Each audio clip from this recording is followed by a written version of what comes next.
Whew. Not sure if I'm live yet.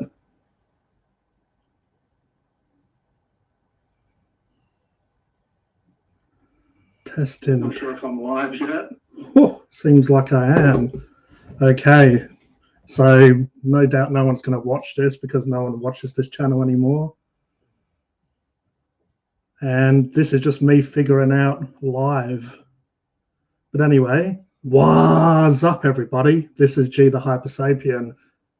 And in this video, I'm live.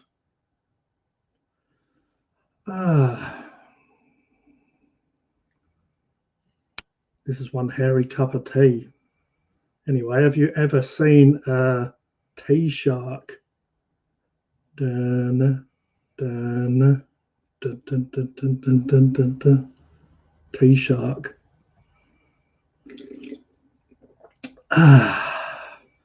Sipping on tea like Kermit.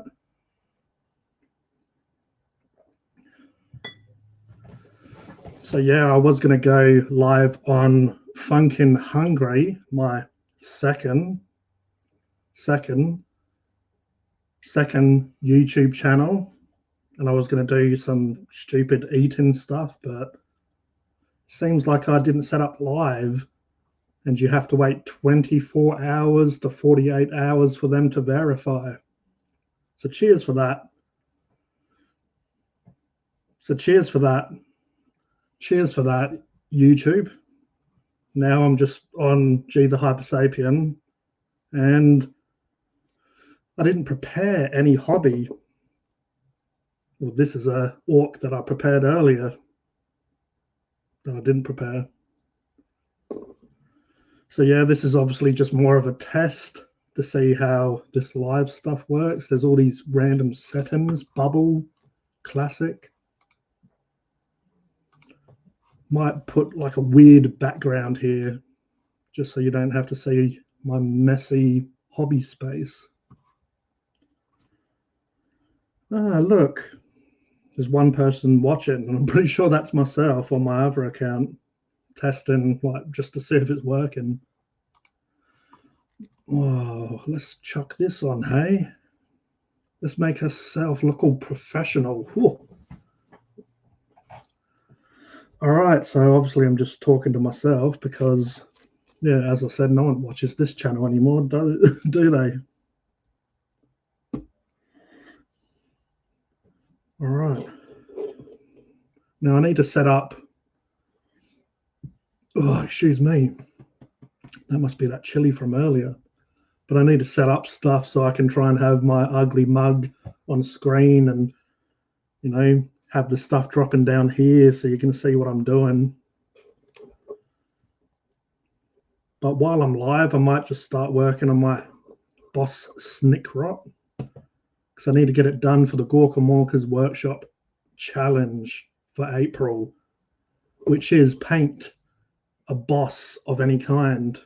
I'm pretty boss. If you want to paint me like Mona Lisa, go ahead. It feels like I'm so far away from the camera, but it's just right there. Need to like move myself around this way. This way, right? All right. So who wants to see a painting video for how I paint orc skin? Yeah, I still need to edit. Still need to edit that stuff. Don't know how loud I am because, you know, I'm poor. Have you ever seen that Disney film, Prince and the Pauper, the Mickey Mouse one? Yeah, I'll let you guess which one I am. I forgot to bring my crown.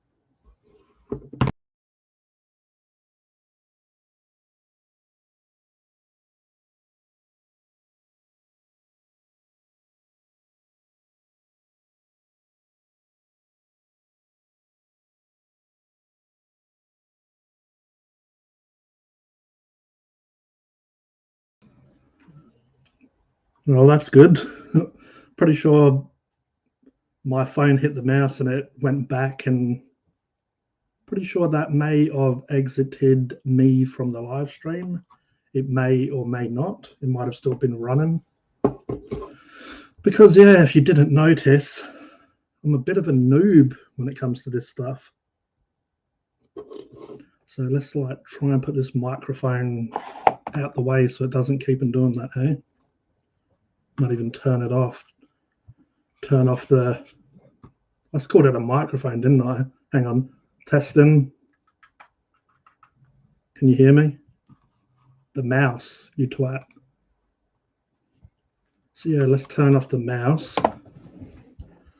Man, feels like I'm, like surfing waves or something all over the place. I hate it how it's the other way around on camera, on live and stuff. I'm like reaching to my right, but there I am tickling someone on the left. Anyway, smell that mildew, that mold or whatever starting to build on the wet palette. A lovely smell. Anyway, what's going on here? There is one person in the chat, and it just so happens to be my frosty friend, bro. So yeah, I was going to go live on Funkin' Hungry to try and build up that watch time or whatever they call it these days, whatever the kids calling it. But yeah, it seems like I had to wait 24 hours for them to verify. So I thought I'd jump on this channel that no one watches, besides good old the Frosty from the Fist show. Yeah, not much, man. I didn't really come prepared. I was gonna like go onto Funkin' Hungry and maybe eat some crazy food live. Like, I had a couple of ideas, but then I came on here with no ideas. So I might paint this little guy, but obviously haven't really set up. I need to learn how to do, what all you professional gits do when you've got like, lights and cameras and action and and use that to, so you can see what I'm painting. But I'll just talk a bit of bollocks while I try and finish off this. Where's he going? That little sneaky orc. I feel like I'm like one of those puppeteers.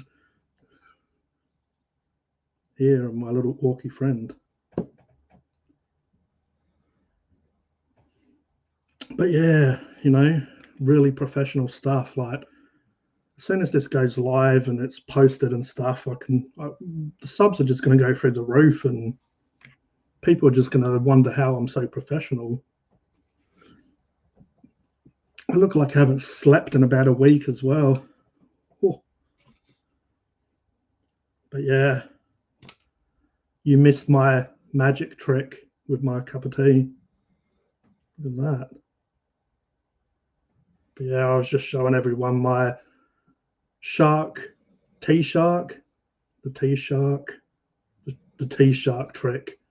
So if you want to scare someone, show them the T-shark. Dun, dun, dun, dun, dun, dun, dun, dun, dun, dun.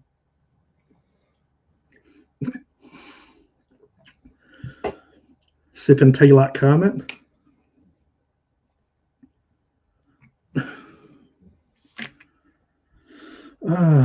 Water.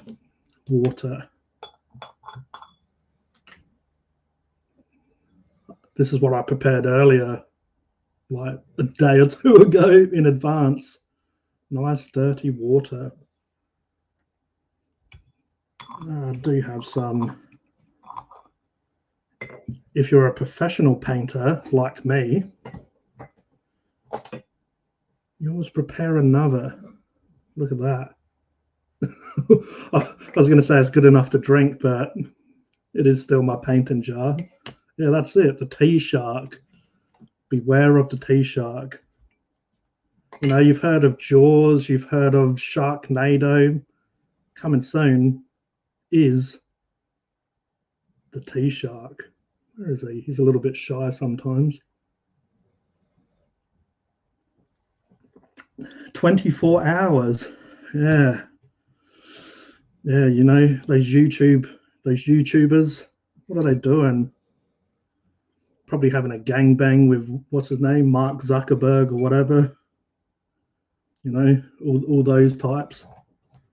So yeah, because I'm so professional, you're not going to be able to see what I'm doing. So I'll just have to talk some bollocks and just use your imagination, just like when you was a kid.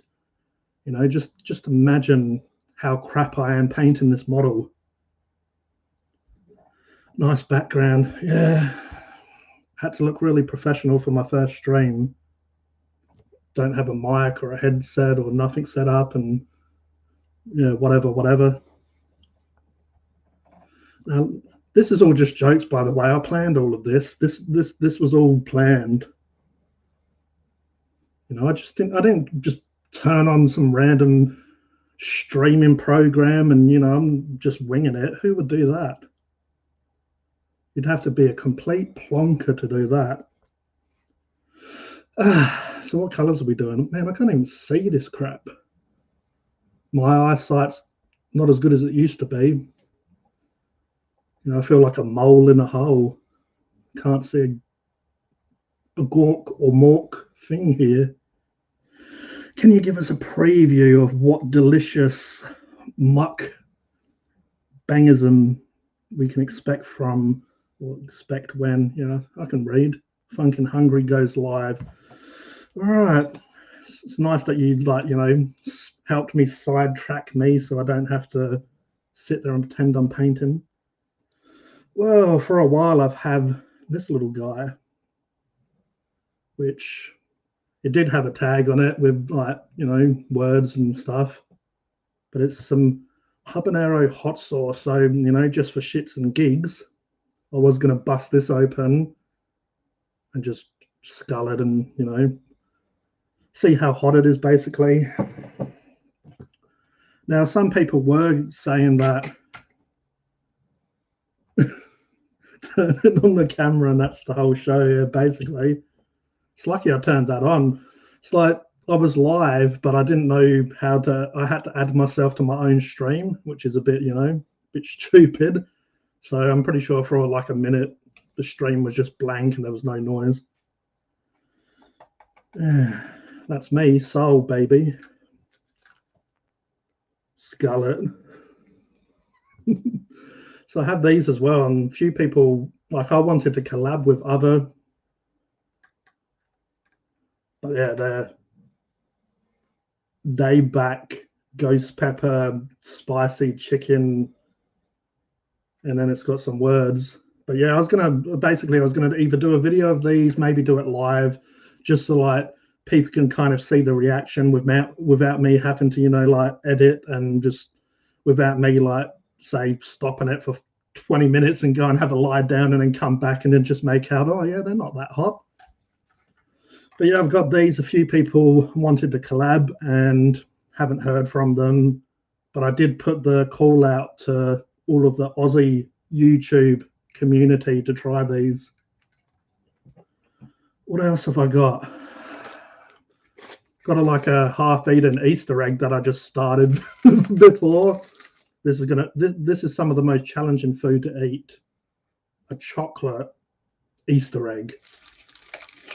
But yeah, like, it's okay, it's a crunchy one, but crunchy's not the same unless you've got a chunky bit of honeycomb. Like, you wouldn't know there's honeycomb in there until you start chewing it, and there's a little bit of grittiness in it and just a little bit of honey flavor. I don't really know why I brought that up. It's just, and yeah, for somewhere, live reaction to the spice.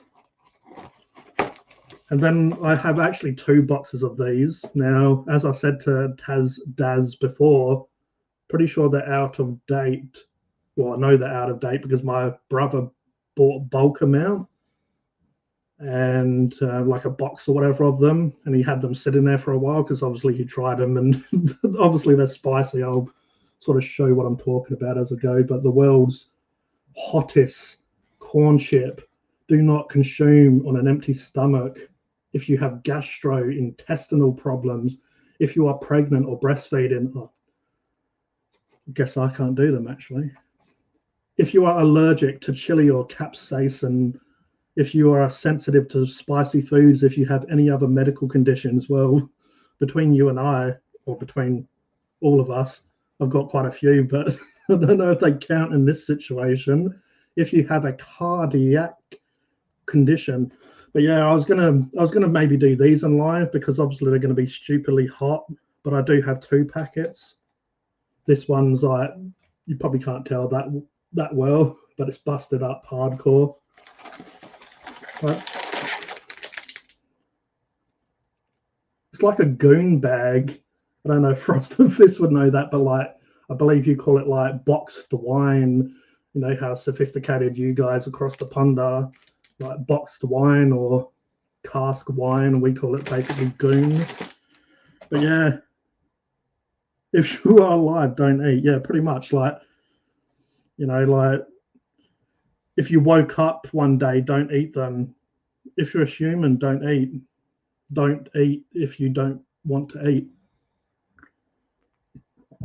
But yeah, there was a few things like I was even maybe because I didn't like prepare this stream, I was just gonna. This is more of a test stream, which I was gonna do on Funkin' Hungry, but I did it here, and obviously you awesome blokes joined me, which you probably would have on Funkin' Hungry. But yeah, like I've got a couple of packs of the ×2 noodles and a couple of the ×3. So like I was even gonna, get my crown, the noodle crown, the fire noodle crown, and maybe like see if I can beat that 35 seconds. Because when you're eating noodles, like I feel like I could have done a little bit words, a little bit faster. But yeah, when you're trying to scoop up the last little bit of noodles, they don't want to come onto the fork. Like I'm a noob with chopsticks. I used to be okay when I was younger, but just I didn't do it for so many years. And then when I picked them up, I'm like, like a chimp, like a newborn chimp, trying to get the ants out the ant hill. Yeah, that's what I was going to do. I was going to do like almost like a gauntlet, or like a like an Olympic event. I was going to do something like smash this, then do some fire noodles, then do some hotter ones like maybe this, and then like build up to the corn chips. Or I do have the second box, so I was going to like maybe review and challenge one box, and then I was just going to like maybe crush them all up and put them in with some fire noodles and like try and eat the fire noodles with the corn chips. Like I had a few ideas like that where it was going to be like a spectacular event, kind of like a Spider-Man issue, like featuring Stan Lee or something like that. So yeah, they're not as bad as the Pacquiao one or Pacquiao or whatever it is. Yeah, some bloke that I used to go to school with, I haven't seen or spoke to him in years, but he came across me when he came across Funkin' Hungry somehow, and he just added me back on Facebook and said that he has been watching the YouTube and enjoys it. And yeah, he said that he bought some of those chips for a friend, and the friend chickened out, so he was saying that he might sponsor a video, aka just like give me a hot chip to eat. Fireman, Iron Man challenge, that's it. Hey, like I might like crawl through some trenches, and after each event or after each obstacle, that's the word, obstacle, and have like some fire food, some fire noodles. Yeah, so our family have always liked Indian food and stuff like that. And obviously, Indian food doesn't necessarily have to be chili spicy, but it has a lot of spices like turmeric and all that good stuff in it. I've always liked hot food. Obviously, this sort of hot food is a little bit ridiculous, but what I found is, say with like these fire noodles, I feel like a lot of people on YouTube definitely overreact. They'll have them and be, oh my God, this is so spicy. And it kind of builds up that expectation that you're just going to have someone die. So I've had the 2 years ago, and they were quite hot. So I feel like I have built up tolerance probably doing like some of these reviews, because I've done quite a lot of the Samyang Buldak noodles. Like I did the Zhajiang, I did cheese, curry, carbonara, the black packet, which is just like the original or whatever you want to call them, the hot chicken flavored ramen. Yeah, so Knackers is here. Jackers, Maccas, and Clackers. But yeah, like basically I felt like I handled the ×2 pretty good. You know, they are spicy, but a nice level of spice. So when I had the ×3, like a lot of people couldn't really handle them. Like when the Aussie food reviewers or YouTube channel dudes and dudesettes, when they did them, like Roger the Pirate, one of the dudes who has a channel, he you know, tapped out. So basically the long of the short is I feel like, again, going into it, you don't know what to expect. And when I had that first bowl, I smashed it in like, you know, 35 seconds or whatever. Obviously it's pretty hot, but yeah, once I knew the level of spice and knew that I could handle it, I basically, the second bowl wasn't as bad, because it was like a mental, you know, it was like a mental exercise. It's like I knew that I could handle them, so it wasn't so bad the second time. They were still hot, but I knew what to expect. It's like going in blind and not knowing what to expect. You kind of, like, you have the fear of the unknown. So yeah, like I kind of want to do them again. They were hot, and you know, like this, they do affect your stomach a bit. Like, you know, you feel a little bit of sort of pain in the stomach. It does go away, but it does sort of like return in the late evening, early morning. But yeah, like I might do just a few packets. So I might do, you know, like, because they're fairly big noodles as well. So like the actual packet of noodles fairly big. So a lot of noodles, sometimes I'll have 2 or 3 packets because they're really small amount of noodles. These are really chunky noodles, quite a lot inside the pack.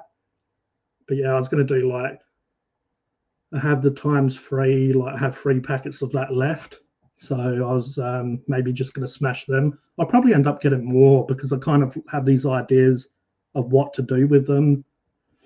Like I've seen people on YouTube, they do like, they pour the sauce all over pizza and like Macca's burgers and all sorts of stuff. So like even like get KFC and put, like, toss the chicken in the sauce and just like maybe do videos like that. So yeah, so I have a few different ideas that I want to do. So I'll probably just end up buying like a couple more packets. They're only like a tenner for 5 or whatever, something like that. So yeah, like on a zinger. Zingers aren't really that hot, obviously, but yeah, stuff like that.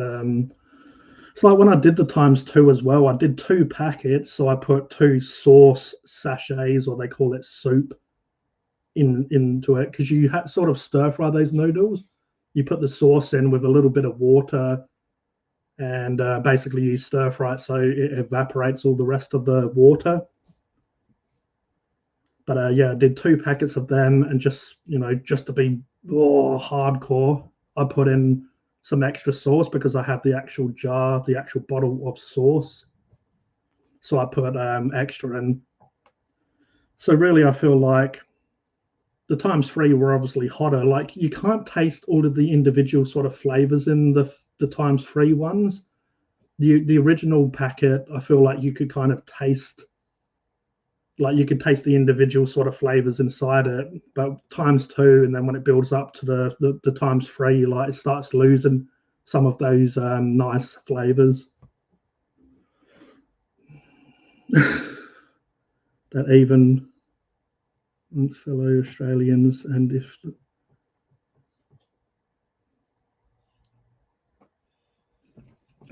yeah, like a lot of people found them really hot. Yeah, like I don't really want to drop names, or I'm happy to drop names, but yeah, there was a few people that did definitely struggle. There's this chick called like Nala. She's a New Zealand YouTuber. She does food challenges, and I've seen her do a lot of these fire noodles, and that's one of the people that I've seen do it on pizza and do it on McDonald's and just like do like a huge amount, like like 5 packets or whatever. And so she's obviously pretty hardcore. So I might have to like try and give her a run for her money and see if I can take her crown.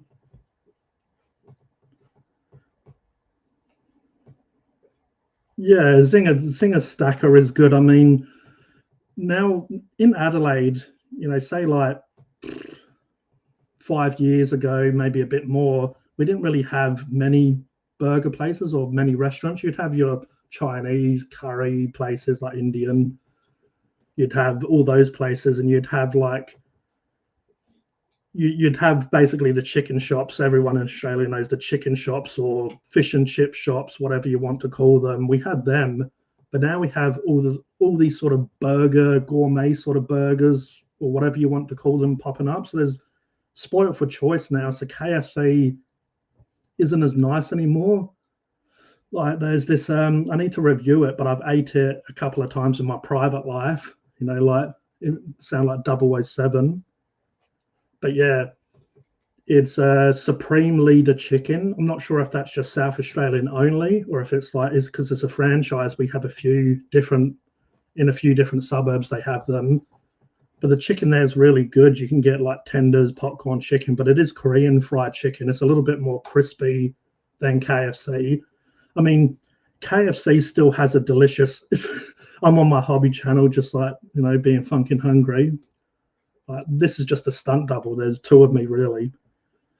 But yeah, basically the KFC still has a delicious flavor, probably all that MSG. But these places do have really good quality chicken. The coating is really nice. It is a little bit just salty with some spices like probably like paprika and stuff like that in it, maybe cayenne, because it's obviously not the same as KFC. But this quality chicken is really good. I had it for my brother's birthday, which was like a week or two ago. I've had it before as well, and there's another place, like there's a couple of places. I'll get round to reviewing them eventually, but yeah, I have to agree, Zinger Stacker is really good, and obviously Funkin' Hungry's a greedy git, so why go a Zinger when you can go a Stacker? So like I reckon it still tastes nice on that though. The Zinger Stacker, maybe I won't get sauce like supercharged. I'll just get it no sauce, and they have the chili relish or whatever they call it, and then just put the fire noodle sauce on it.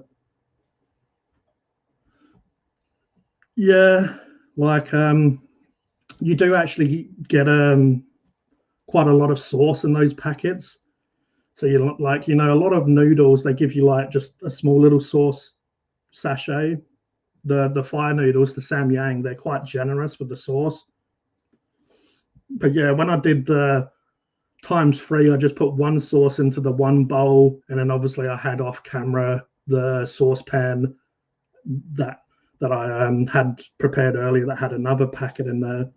But when I did the ×2, because I had 2 packets of noodles, I had 2 sauces, as I mentioned before, and I put in extra, so they were quite saucy. Yeah, so I don't want to toot my own horn. Where's my horn? Toot, toot. But yeah, if anyone wants to like do it, like take me on, like say, I don't know, do like a couple of packets. Like I'd probably, because I've done 2 packets that day, I'd want to push myself to do more than that. So I'd say it'd be like 3 or more, like even do a 5 packet, and obviously that's going to take a little bit more time because the amount of noodles. But yeah, see if see if like anyone can do that faster than me or whatever. Yeah, I so want to try Korean fried noodle is definitely good, because obviously KFC you get like gravy and chips for the side, which you do get chips from these Korean noodle places, but there's one called like Little Bam Bam, Little Bam Bam or some crap like that, and they have like sticky rice, and they have the Korean fried noodles, and you can get like kimchi and pickled ginger with it. So obviously it's like a slightly different take on fried chicken, but it does pair nicely with rice, pickled ginger, and that stuff. But the Supreme Leader chicken, the one that I said that I had recently with my brother, and I've had it before, like before that time, that you can get fried rice, you can get chips, and that sort of stuff. So it's kind of almost a little bit westernized with chips and stuff like that. But it is good, and they do burgers, and that was one of the things I've tried. So I didn't have the burgers before until I had some with my brother. So it was called the Stack. So I guess it is like the Zinger Stacker. It was 2 fillets of chicken, but Korean fried chicken, and it did have tomato in it, but we took the tomato one because it just seemed out of place. But it had like I think it was like a Korean. You could choose a few different sauces. I'm pretty sure we just got Korean mayonnaise on ours, but it was delicious, absolutely awesome. I will review that on Funkin' Hungry sometime. Here I am on my hobby channel talking about food, but that's all good. That's what we want to talk about. The Burger O'Clock burgers look bloody good. Yeah, so I've wanted to try that place for a while. On my Instagram, it's kind of like a food diary, or like it's like a shopping list in a way. I have all these different places that look really good that I haven't tried, and then obviously some of the places I do go regularly, or I've tried before, I follow them and that sort of stuff. Because then I can sort of, when I promo, because normally in the story on Instagram, I'll share the latest video. I don't have as many followers on Instagram, but normally I'll put up the latest video, and if it's a local place, I'll tag them in it so they know that I've reviewed them. And most of the time I'm kind of nice, like even if sometimes the food's a little bit crappy in ways, like sometimes the burgers have been a little bit soggy or a little bit cold, but I don't sort of drill them too much because I want to support local business, but I don't want to be fake and just, oh, this is delicious when it's not.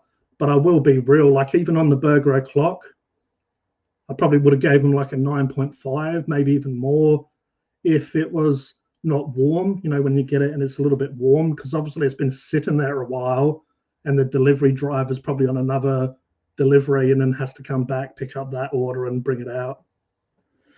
Yeah, that's fair enough. Like I didn't use different social medias that much, only YouTube for this, like for my G the Hypersapien, and Facebook really. But then I did join Instagram kind of to promote G the Hypersapien and to interact with other people that do the hobby. And then obviously when I've done Funkin' Hungry, that's everywhere, Facebook, Instagram. I even started TikTok. Like I don't really concentrate on those social media apps or websites, whatever you want to call them, much. But it's like just like, you have to get your name out there. You have to pimp yourself out. Sipping on tea like Kermit. But yeah, like I could like either walk or get public transport to places, but I'd have found as well, like I've done Carl's Jr. a couple of times.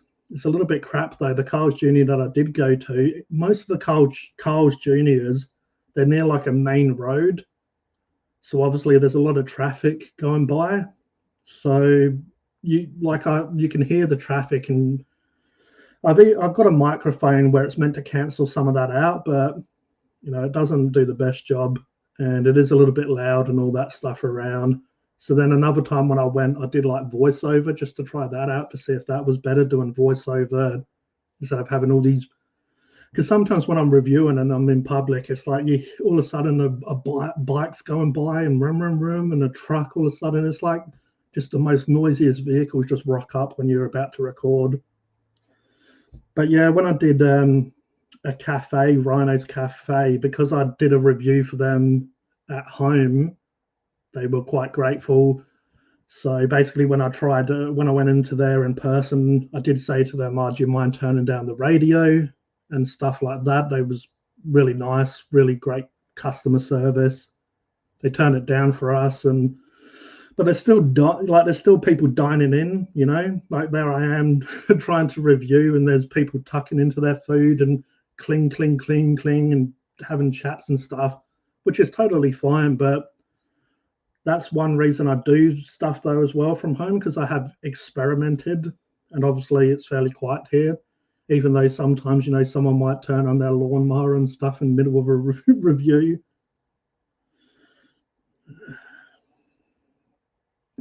Yeah, like you do feel a little bit weird doing it, but I just try to, like, you go into a certain mind frame. You just go into the, like, it's almost like a character or acting. Like I'm sort of aware of whatever's going on around me, and then when I'm doing the review, I kind of like tried to zone in a little bit, because there were a few like old people in the cafe, and I noticed them before I recorded, and there I'm setting up my tripod with my camera and stuff. But when I was doing the review, there was a little kid. I think it was like one of the owner's kids, because I don't know. I can't remember if it was school holidays when I done it, but there was a little kid, and he basically came up and watched me record that one. Because yeah, I made a few jokes and stuff, and I saw him smiling and stuff there, and he was like, just probably never seen some twat with a camera like talking about food before. So he came. He was on the other side of the counter, like behind the counter, and he, yeah, just rocked up and sort of watched for most of it, which was fine, because I've been told by a few people that kids like to watch Funkin' Hungry. Like my brother's son likes to watch it, and another chick that I knew at school many years ago, she said that her daughters watch it, and so I don't know. Kids must find it like fascinating that some like old dude sitting there like saying how much he loves food.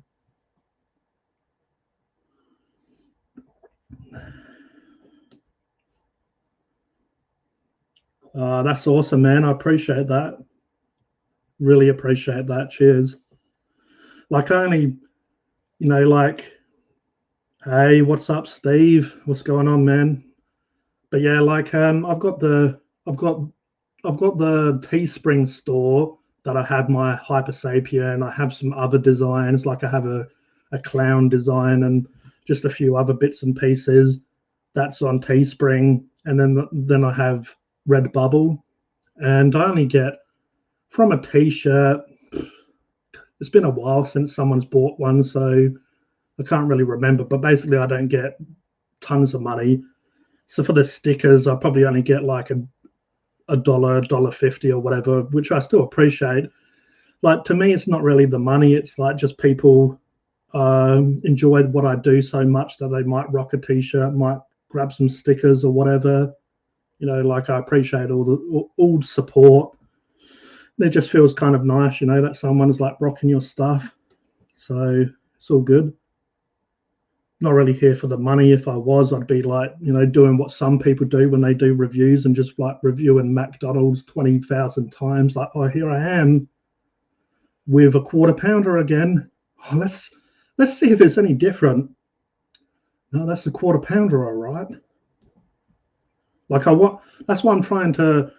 That's why I wanted to do lives, to interact with people a bit more, see what people can suggest stuff. Like, when I'm on Funkin' Hungry, obviously on here, as I said before, people may have been watching. I want to set it up so I can like paint and try to teach, or try to show people any techniques or any skills I may or may not have. But on Funkin' Hungry, I want to try and do some like live interact with people, but I kind of want to do challenges, or even just like Frost and Fist was saying before, like he quite liked the longer format, and how it was like a little less review, a little bit more of a mukbang type. So I might buy some of those sort of like family meals, or like, like similar to I did for Burger O'Clock, or even pizza or whatever. Like, the food, it's always nice to show the food, but it's a little bit like food and interacting. It's not just like me saying, oh yeah, this is a pepperoni pizza. Oh, no one has ever had this before. Going to stick them on the roll cab toolbox. Oh, that's awesome, man. Really appreciate that, dude. But yeah, as I build the channel, I definitely want to come up with different merch. I know Michael likes that saying. So for like the American, and I know Steve is like in Canada, so the American or Canadian viewers, McDonald's in Australia is Macca's. Hungry Jack's in Australia is what Burger King is, and that's because Burger King there was already a restaurant called Burger King here. So when they did bring it to Australia, they had copyright. They couldn't use that name, so they called it Hungry Jack's. And obviously we have good old KFC that everyone knows and loves. But yeah, I'd call it like Macca's. And someone I knew one time said Jackers, and I'm like, no, that's like excellent. So Macca's, Jackers, and Clackers for KFC. So I might like get some stickers and some T-shirts and have like Macca's, Jackers, and Clackers on it, because I've said it. You know, I'm not really like a catchphrase type of person, but I've said that so many times that I'll probably like get that. I might have to get for Funkin' Hungry. I might have to get like, because a lot of times I say, this burger's so saucy. You know, it's all over my hands, my face, and it's all over the neighbor's cat. I might have to do like merch, sort of mentioning the neighbor's cat. Even though I never see the cats, like there are people with cats around the neighborhood, but it's not like they come and all of a sudden they got sauce on their face. But yeah, yes, I need a cat one. Yeah, so I might just have to get someone to design me like a logo or whatever, and have like a cat with like sauce on its face and it's pouring it off, like using its paw to get it off, and just say like, all over the neighbor's cat or whatever. You know, come up with like a good catchphrase that's a little bit catchy, but it incorporates that into it. So yeah, there's a few designs that I wouldn't mind doing. And because on G the Hypersapien, I use a lot of orc stuff, orc logos or orc artwork. I was thinking of like incorporating them both together and have like an orc with like food everywhere, doing like a mukbang, like with pizza and like fried chicken and like holding a burger and eating it. So I'll probably do like a Funkin' Hungry G the Hypersapien sort of like mashup where it's an orc eating all this food. That's another idea that I sort of had. So yeah, obviously that not many people are going to get merch, but I mean, it's kind of funny when you've got designs, like even if I just buy my own merch, if you know what I'm saying, like rock my own merch. So if I'm out and about, or if I'm doing reviews and challenges, at least I've got like a Funkin' Hungry shirt and stuff like that. So yeah, like the merch is definitely an idea, and just I need to do. I don't know if anyone's seen what's his name, Brandon the Clark, he's called himself like the garbage disposal. He has like business cards and stuff that he has his like information on. So I might even do them one day if the channel gets a bit bigger, just so if I go to a shopping center and they have like a few different food places, like I can sort of go to the owner or whoever's working and give them like a business card and see if they're interested in like collabing, sponsoring, whatever.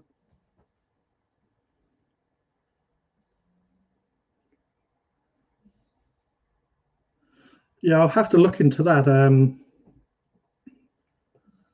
Yeah, I'm not sure if they do stubby holders, but it's like I have the power to have the power of Grayskull, but you can kind of choose what you want to put your designs on or what you don't want to use. Because on the G the Hypersapien stuff, when I went a little bit crazy when I first did it, and I put it on like iPhone covers and stuff. But you know, it's like people aren't likely to buy that stuff. And I had shirts, and then you have like kids shirts and stuff, and I just like deleted a lot of the stuff that people aren't probably likely to buy. So I'll have to see if Redbubble has like stubby holders.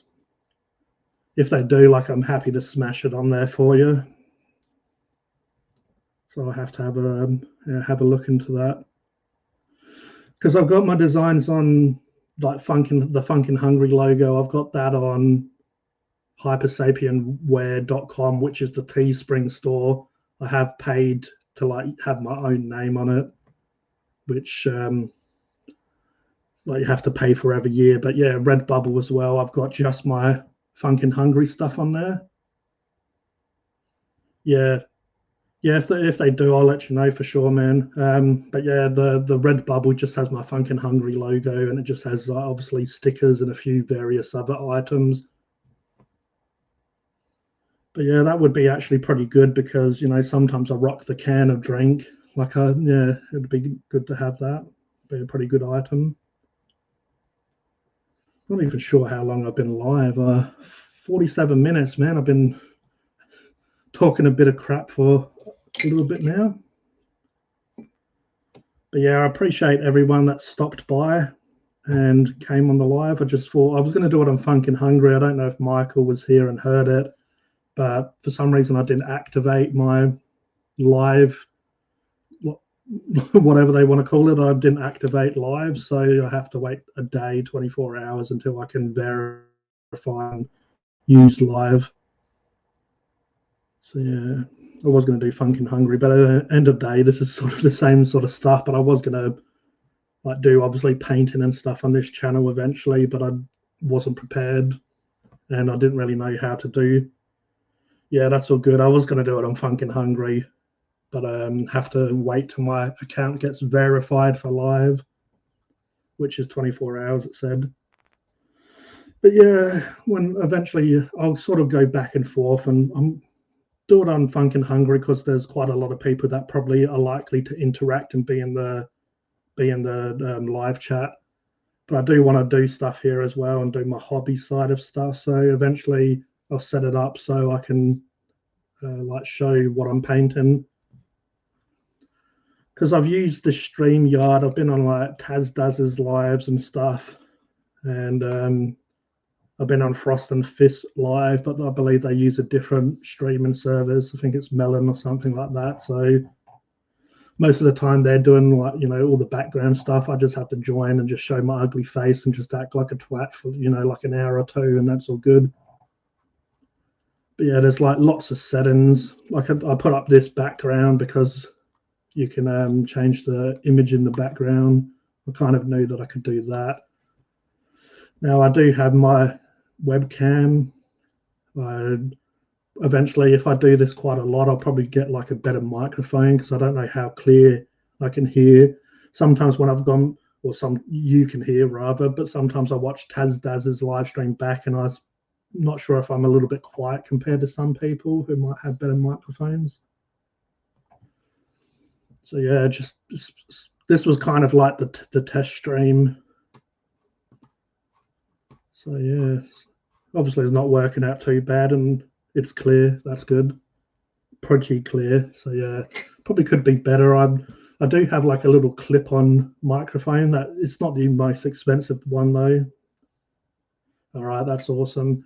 So yeah, eventually I'll just start like getting better stuff as I go, because I got the laptop around December last year, and then I don't know, I think in the Boxing Day sales I got a webcam, so I'm like slowly buying new.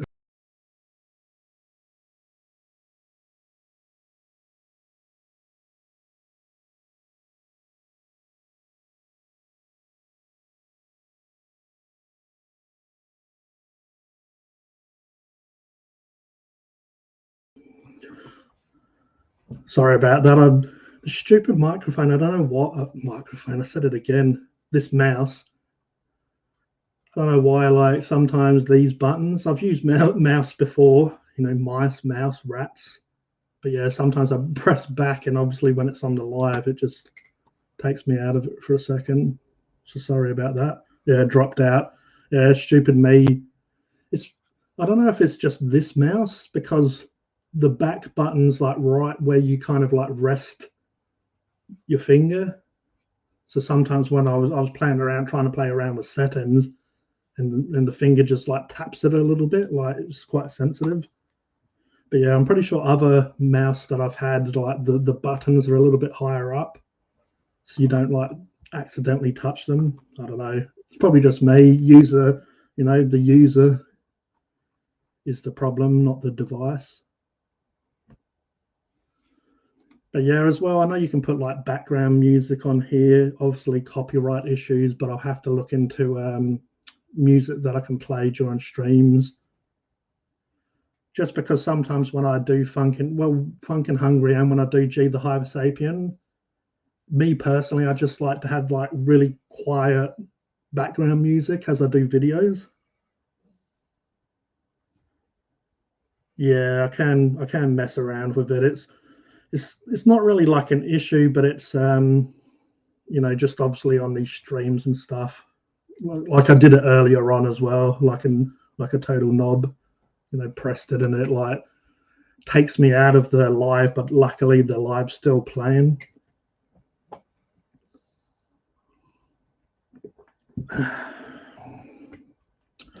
But yeah, like it's only playing around and getting used to this, because it took me a while to get used to the editing app, like how I edit the videos. So obviously doing live streams will take a while, because it says background music here. It's got acoustic cinematic feed in the ducts. Maybe I might play.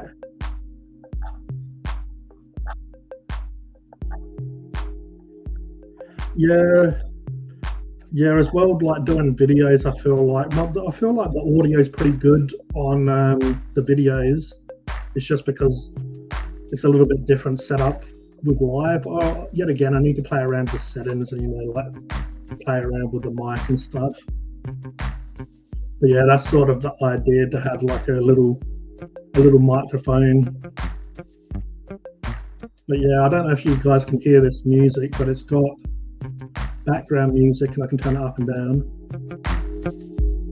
That's 100%. I'm not sure how loud that is. It was 50 at the start.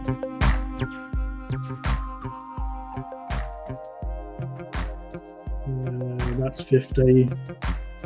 And then obviously I can turn it up and down. But yeah, it just has obviously some really basic stuff. Now this is called Feeding the Ducks.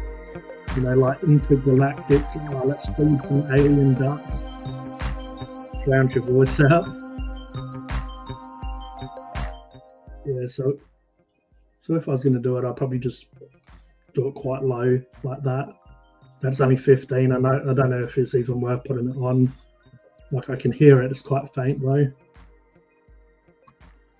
But yeah, I've only got just a few little, so probably average.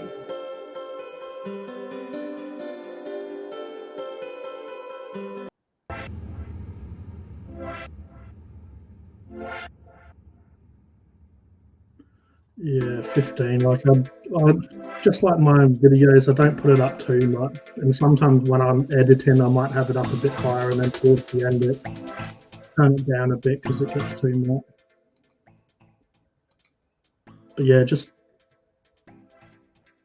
if I had headset on, I could probably hear it a little bit better myself. But yeah, it's just to have a little bit of whatever there, just a little bit of something there. But yeah, like this is just the music from the app, the streaming service, StreamYard. So obviously it's just stuff I can work on eventually if I keep on doing streaming.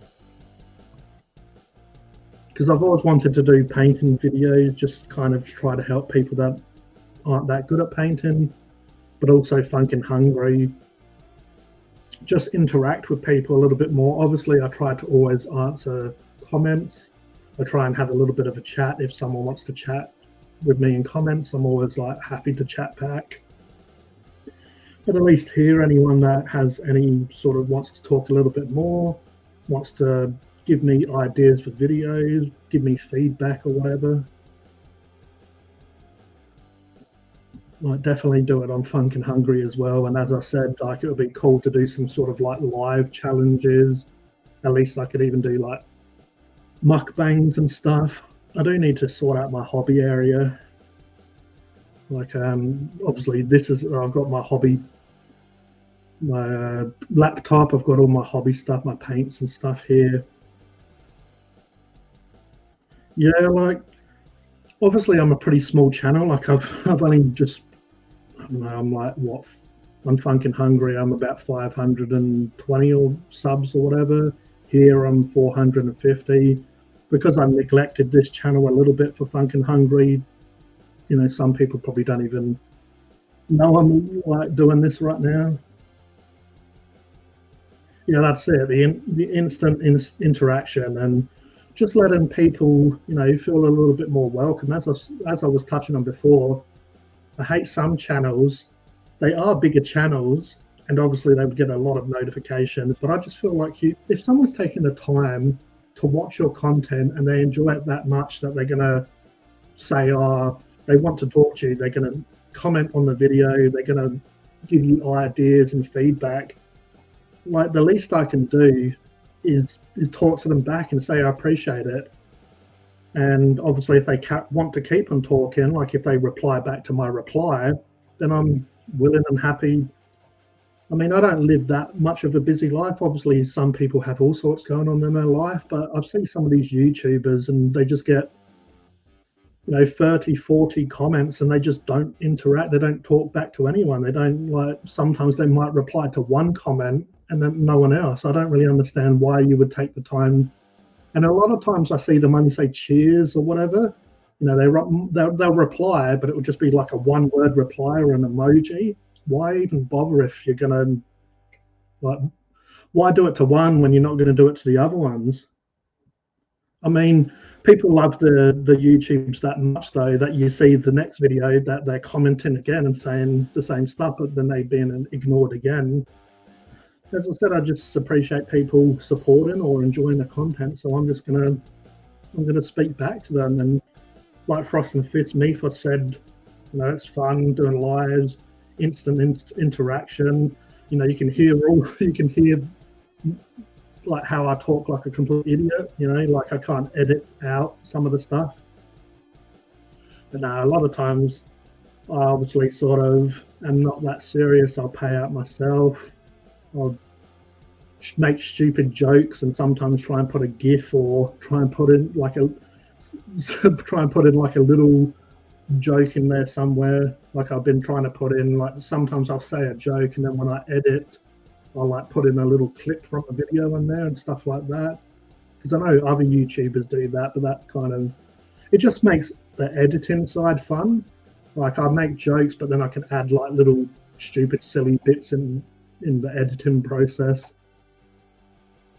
So it's always like fun doing that sort of stuff. And now I feel like I'm a little bit more comfortable with just mucking around when I'm creating videos. Sometimes I can say a joke and go from there. You know, like I haven't done it for a while, but yeah, even the burger o'clock one, I don't know, I said like the ranch sauce. I don't even know where I come up with the stupid stuff. I guess probably from watching like what stand-up comedians. But I said I had the ranch sauce and I went from just a great white shark, you know, just swimming around chilling, to have the ranch sauce, and all of a sudden I felt like I was Jaws. Editing videos, like most videos will take like an hour or two, even for smaller videos. So sometimes even a video that goes for say like 5-7 minutes, I probably will still put like an hour or two into it, because most of the time, unless I'm in a bit of a rush, or sometimes I record a few videos in one day just so I can sit down and edit. Like say if it's just like a bag of chips and I don't know, like a chocolate bar or whatever, because they don't take that long and it's not that much talking, I might do a couple of them and then like I can edit and smash out and then upload. Like even if I do them both, I try to spread them out, like, you know, do one Monday, one Wednesday. But yeah, most videos, if I'm doing about a 5-7 minute video, I'll probably do about 10 minutes of talking and footage or whatever, and then just like I try to always edit them down so they're not that long. So the Burger O'Clock one was a bit longer, like I think it was about 22, 23 minutes, but that actually was like 40, 45 minutes worth of footage. Because like the reason that video was obviously so long is because I had 2 burgers, 2 sides, 2 drinks, which I didn't really like. I didn't really have to add the drink into it, but sometimes just for, you know, like a laugh, I try to, especially when I do McDonald's and stuff, will say, oh yeah, this is a Fanta, all right. But yeah, obviously because there's a few items, that video went on a bit longer. But no one really wants to watch 40 minutes of me doing it, and that's why when I'm like eating, say like when I'm eating the burger, I won't just sit there chewing it for like a minute. I like try and, you know, like you'll see me take a bite, but I'll just like smash that down, so it's like me taking a bite, and then I sometimes use a transition or just pull it down so you see me have a bite, and then it'll go on to like the next part, because you don't want to, you know, like everyone has their own way of doing videos, but you don't, I feel as well, like when I'm editing, I'm like, this is a bit boring, me just sitting there, you know, like chew, chew, chew. So I just, yeah, kind of went off a little bit sidetracked there, but yeah, definitely, yeah, cheers. But yeah, like I definitely try and, because when I did G the Hypersapien originally, I did really, when I did unboxings, like reviews of Warhammer, they were quite long, and that was because I was a little bit timid or whatever with editing. So some videos were like, say, half an hour. Yeah, cheers, Steve. Yeah, so, you know, I basically have learned that no one wants like me just like, and sometimes as well when you're talking, probably even like what I'm doing on the live, you know, like I take away all like stuff that doesn't seem as interesting to me, I'll just take it out of the video. So sometimes smaller videos might have been longer, but I've just like taken out parts that I just feel like I'm just talking a bit of crap that no one wants to really listen to. And sometimes you're kind of like, you know, it's like almost like, say you have a few kids, they're all your favorites. So sometimes if I'm say like I'm doing jokes or I'm talking about certain stuff, it's like I don't really want to take it out, but then I feel like, oh, that's going to be an extra few minutes of footage or a few minutes that people might not want to listen to. So yeah, it's all like just trial and error, and it is kind of fun though. And now I'm a little bit more comfortable editing and all that stuff.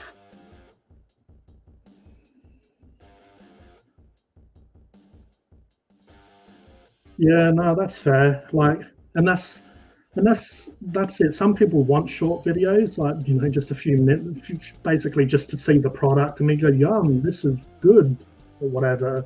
Some people do like the longer stuff, and you have mentioned that in the comments you did with the Burger O'Clock, and obviously you've done it now. So I will do some of those longer videos. Especially I feel like when I'm going to a place that I've never ate before, like Burger O'Clock. Excuse me, really I wanted to try a chicken burger and a beef burger, but in that deal I got, they didn't allow chicken burgers. See, that was actually more, that was what I did explain in the video, but I just thought that was pointless in a way, because I was trying to just shorten that video as much as I can. But I did say that chicken burgers weren't included in that meal deal, which is a bit of a shame. So I did that. That's one part, for example, that I did take out because I just was trying to make that video not go on for so long. Yeah. My favourite is probably Mike Chen. I believe I said that on Frost and Fist when we spoke about it before. But I haven't watched him for a while because I go through, I guess, stages, and sometimes I'm doing my own like eating videos. So sometimes I don't know. I don't want to see other people do it. It's not really that. I've watched a lot of him though. But Mike Chen, Strictly Dumpling, he does similar stuff to what I do, but he does do mukbangs as well. Like he'll go to restaurants and try food, but sometimes he'll be home and he'll just like try all these different noodles. Like say he goes to like 7-Eleven and stuff, and he obviously travels, goes to different Asian countries. He lives in America, but he goes to other countries, and sometimes he'll just grab all this stuff from 7-Eleven, all different items, and like have it all at once and stuff like that. Sometimes he'll have it like more of a mukbang style. Sometimes it will kind of be like reviews, but going through lots of different items. I don't know, I really like him. Uh, I believe I did watch Stephanie Sue is her name. So, she's the one that tells like horror stories or like crime stories, isn't she? I've watched a little bit of her. She is definitely really cool. It's just I don't watch as much content as I used to before I did YouTube. Funny enough, I used to watch, obviously, that was what I used to watch, a lot of YouTube. That was my main viewing pleasure of what I watched. But now I've got so many people that I know that do YouTube, like Frost and Fist, Taz Daz, Who Took My Dice, and all that sort of stuff. Like I'll kind of like more watch people I know now, so less people that I don't know, and bigger channels. So yeah, if I am watching videos, sometimes I just like catch up on all people that I actually know in my personal life. But yeah, I'd say Mike Chen, and I do like people that do food challenges. Now, I've watched all sorts of people over the years that do it. I'm sure most people know like Matt Stoney and stuff like that that do food challenges. Mainly now I just watch Beard Meets Food. Beard Meets Food. He's an English bloke that does food challenges.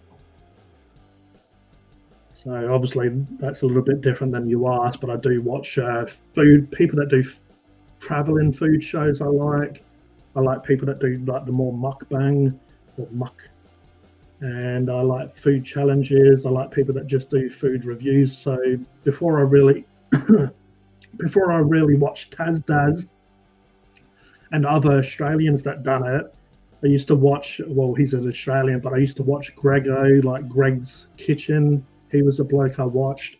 Funny enough, I came across him because at the time I was like trying to grow plants and stuff and herbs and stuff like that. And Greg's Kitchen used to have I don't think he don't really like works in it anymore. He used to have Greg's Gardening, and that's how I came across him. And he's a bit of a twat, like in, not in a bad way, like he'll act like a bit of a plonker, but that's sort of like his personality. But also it's sort of like everyone kind of, I guess, creates a little bit of a character in a way. Like, he'll be a bit clumsy or silly on purpose. But yeah, I went from Greg's Gardening, and then he has a few YouTubes. Like used to have Greg's Gardening, he has Grego, which is more just used to be like him going drinking and just acting like a twat. And then I came across Greg's Kitchen, and he does a little bit similar to what I do, but he does a lot of cooking as well, I guess, hence Greg's Kitchen. So when I first watched him, he'd just do really simple recipes, like, almost like stoner drunk kind of recipes, like really easy, stock standard kind of cheap meals in a way. But yeah, he also started to do what I do before I started the channel, where it's kind of like product reviews as well.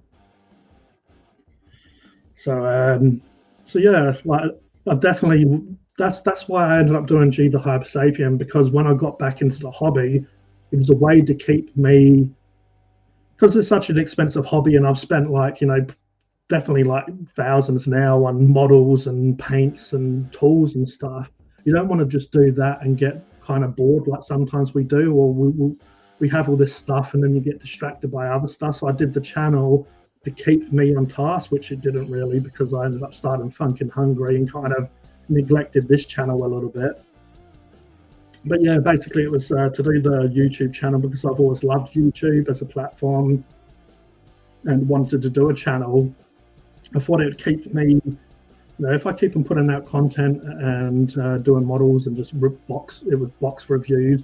The reason I did box reviews is because when I got back into the hobby, I used to do it as a kid.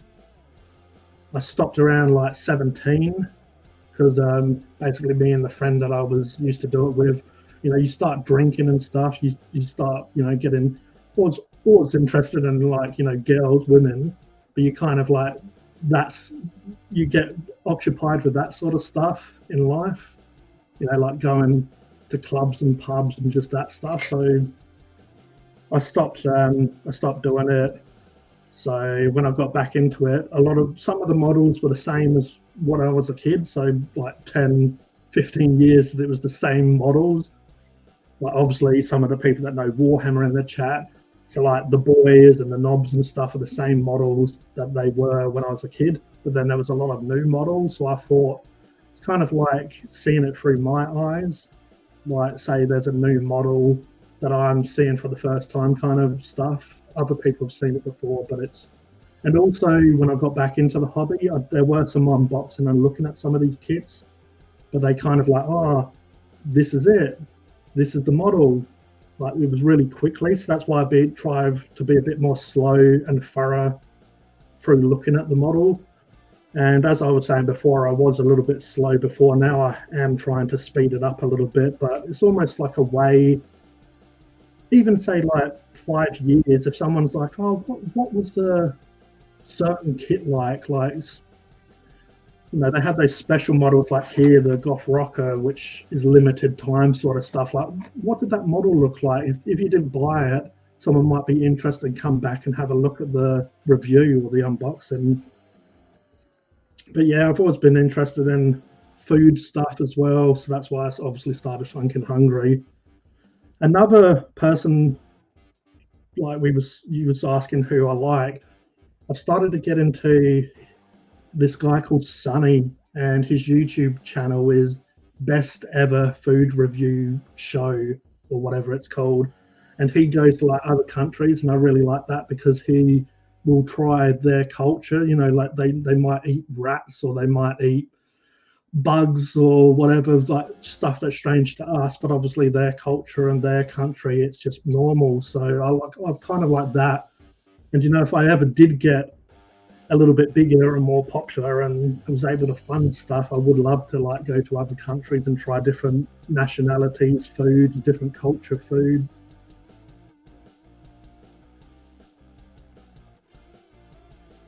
Yes, unfortunately when it comes to hobby channels, some of the bigger channels, they go from like say doing really kick-ass painting videos, or say like they paint an army in like a week or whatever, but a lot of them chase the algorithm, which I guess they have to if it's their job.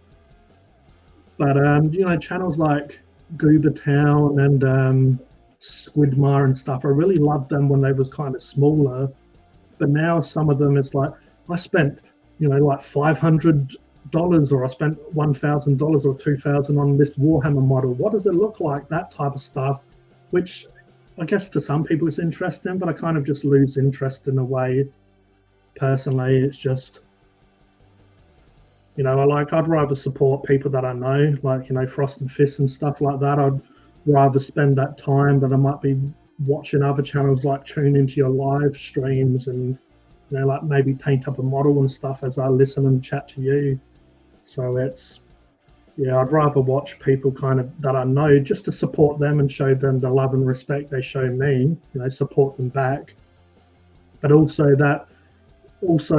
as I've said just before, that some of those bigger channels, they definitely chase the views and they use like clickbait and stuff. And I know you kind of need to do that a little bit on YouTube. But yeah, like they'll just do subject matters that they know is going to get a lot of views and clicks and people to watch it, and kind of trigger people in a way.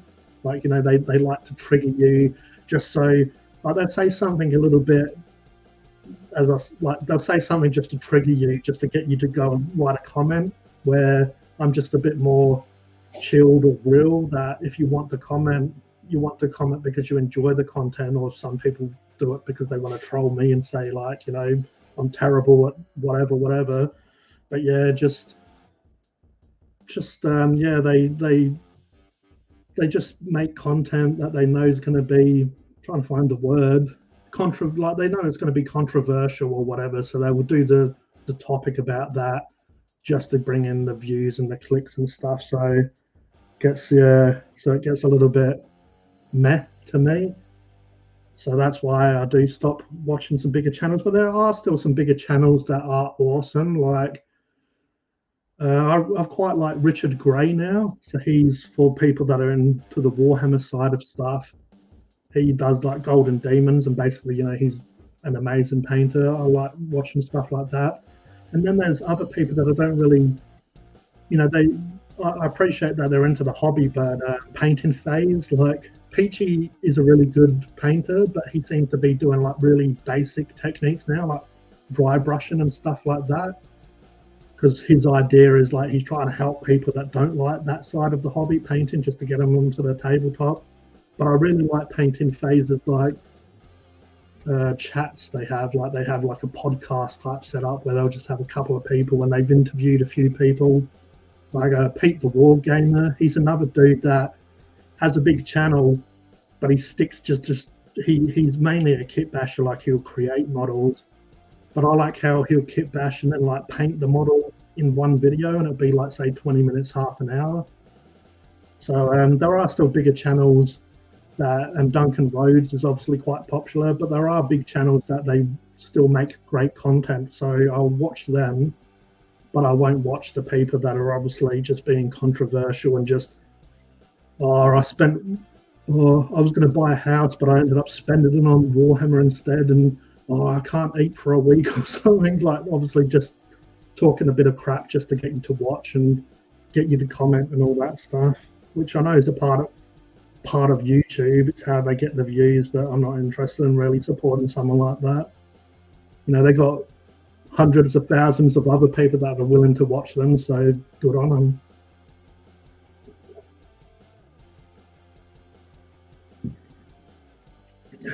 Yeah.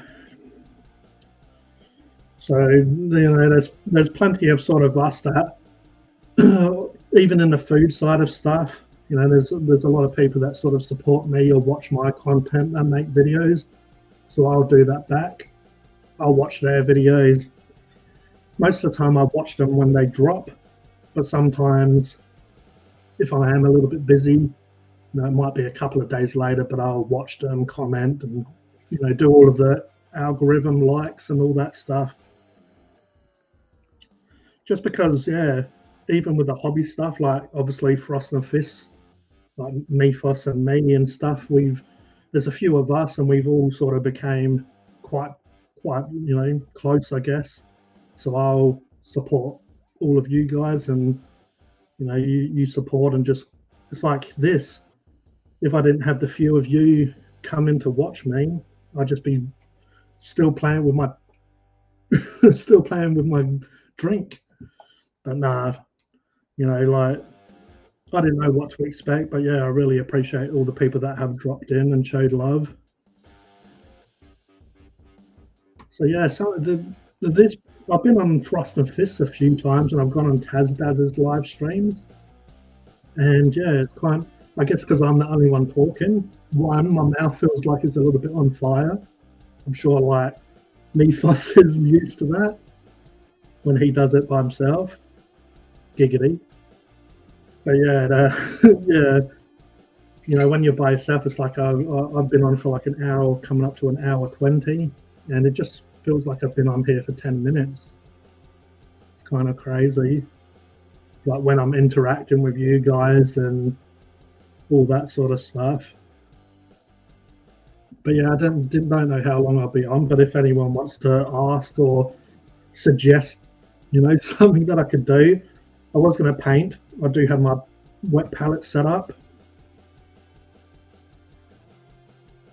I spoke about Funk and Hungry, someone that probably hasn't watched me for a while or just knows me as being a Warhammer dude or whatever, probably comes on this live stream, the Hypersapien live stream, and I'm sitting here talking about fire noodles for an hour. Probably like, what? But yeah, if anyone is watching this, I'll just leave this on. I'll leave this on my channel. If anyone does watch this back, I appreciate it. Leave comments and stuff. I'm happy to have a chat in the comments, like we were saying before. I'm happy to, I appreciate anyone that does. But yeah, if you're interested in, if you do like myself and Frost and Fist and stuff, if you like watching sort of like foodie type stuff, go and check out Funk and Hungry, because I do like food reviews and challenges and stuff.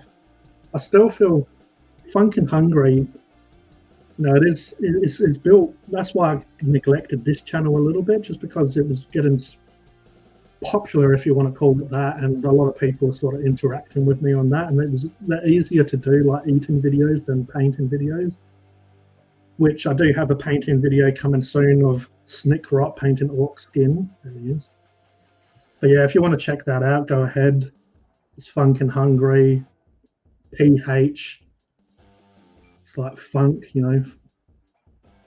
But yeah, I'll probably leave that in the comments if anyone's interested. But yeah, might do a bit of painting for like half hour or so. It's unfortunate you can't see it, but I'll,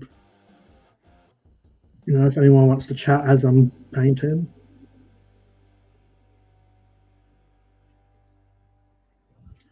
But yeah, sometimes I get to the point, I don't know, it's weird. I had this,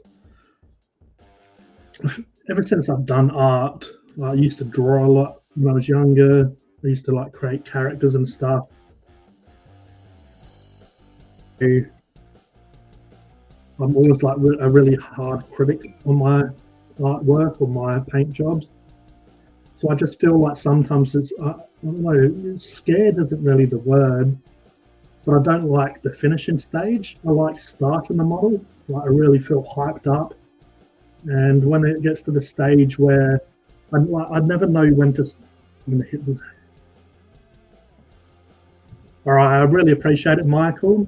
I appreciate you grabbing those stickers. I'll have a look at the stubby holders. I'll let you know. But yeah, cheers for, I know like this side, the Warhammer side of stuff isn't probably your cup of tea, but I appreciate you jumping on and having a chat. Take care, man. Appreciate it.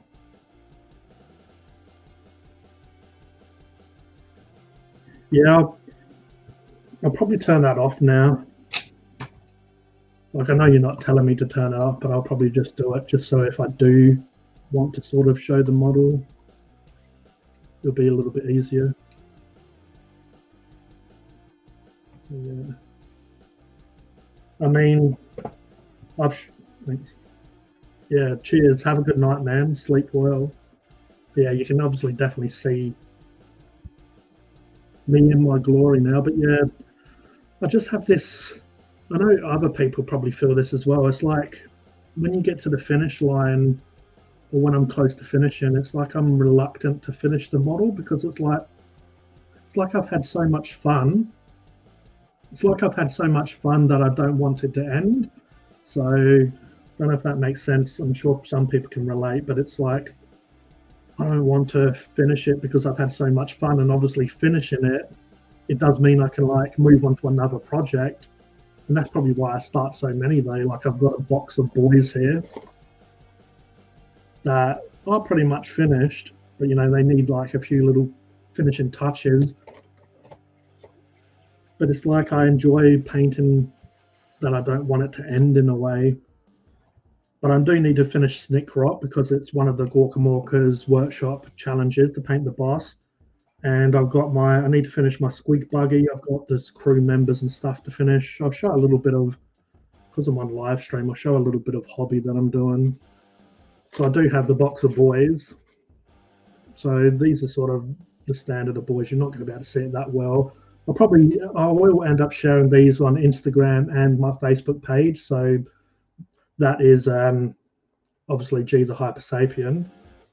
But yeah, they're pretty close. And then I'm quite happy with these actually, because they're a little bit more of a simplified version of like the video that I'm going to share, which is how I paint my orc skin with human flesh tones incorporated into the green.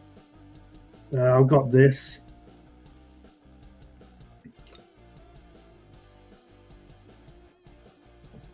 Yeah, like it's a little bit messy at the time. I have tried to put up like some Warhammer posters and stuff, and you can see like it's a little bit of mess at the moment. There's a few like boxes and stuff there, but obviously,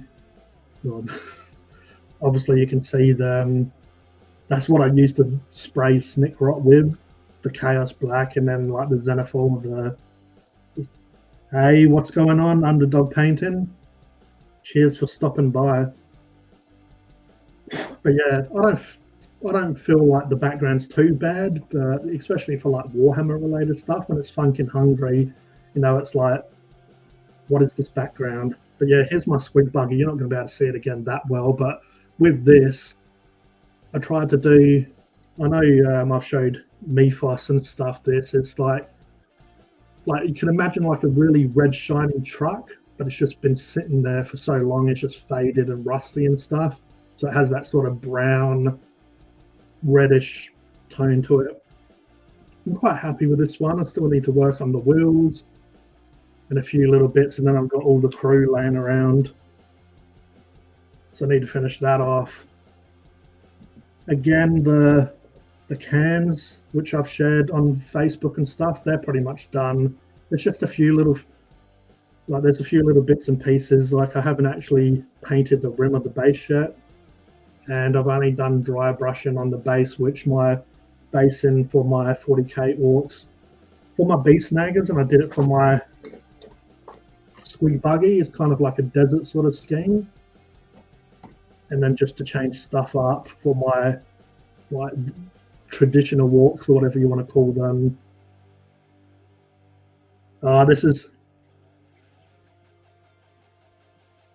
I'm using StreamYard, so I'm using a different program to do it. But yeah, this is my first official live.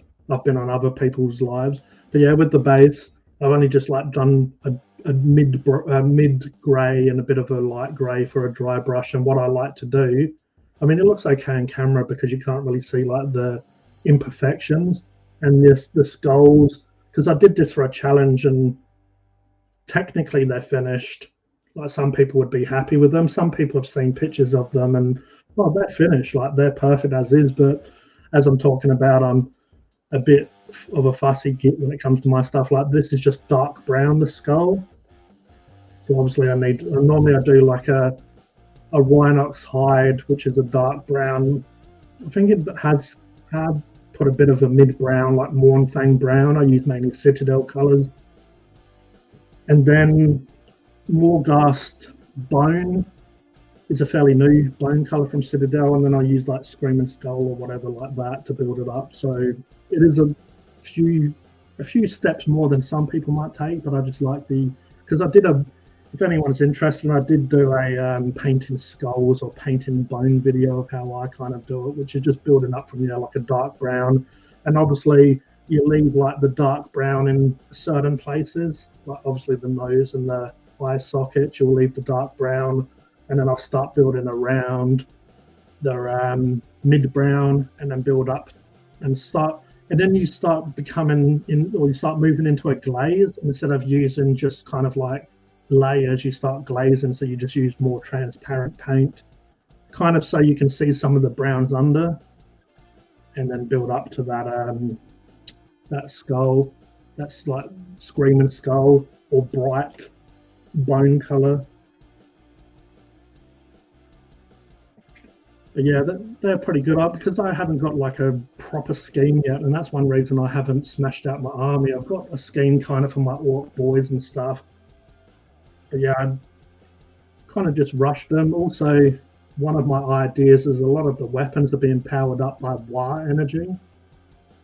So like for my flash kits that I painted, some of the parts of the gun, you can kind of see like a bright glow coming through, and the reactors, because I did it on a dread, what do they call them? Death dreads. Yeah, I don't know what orcs are.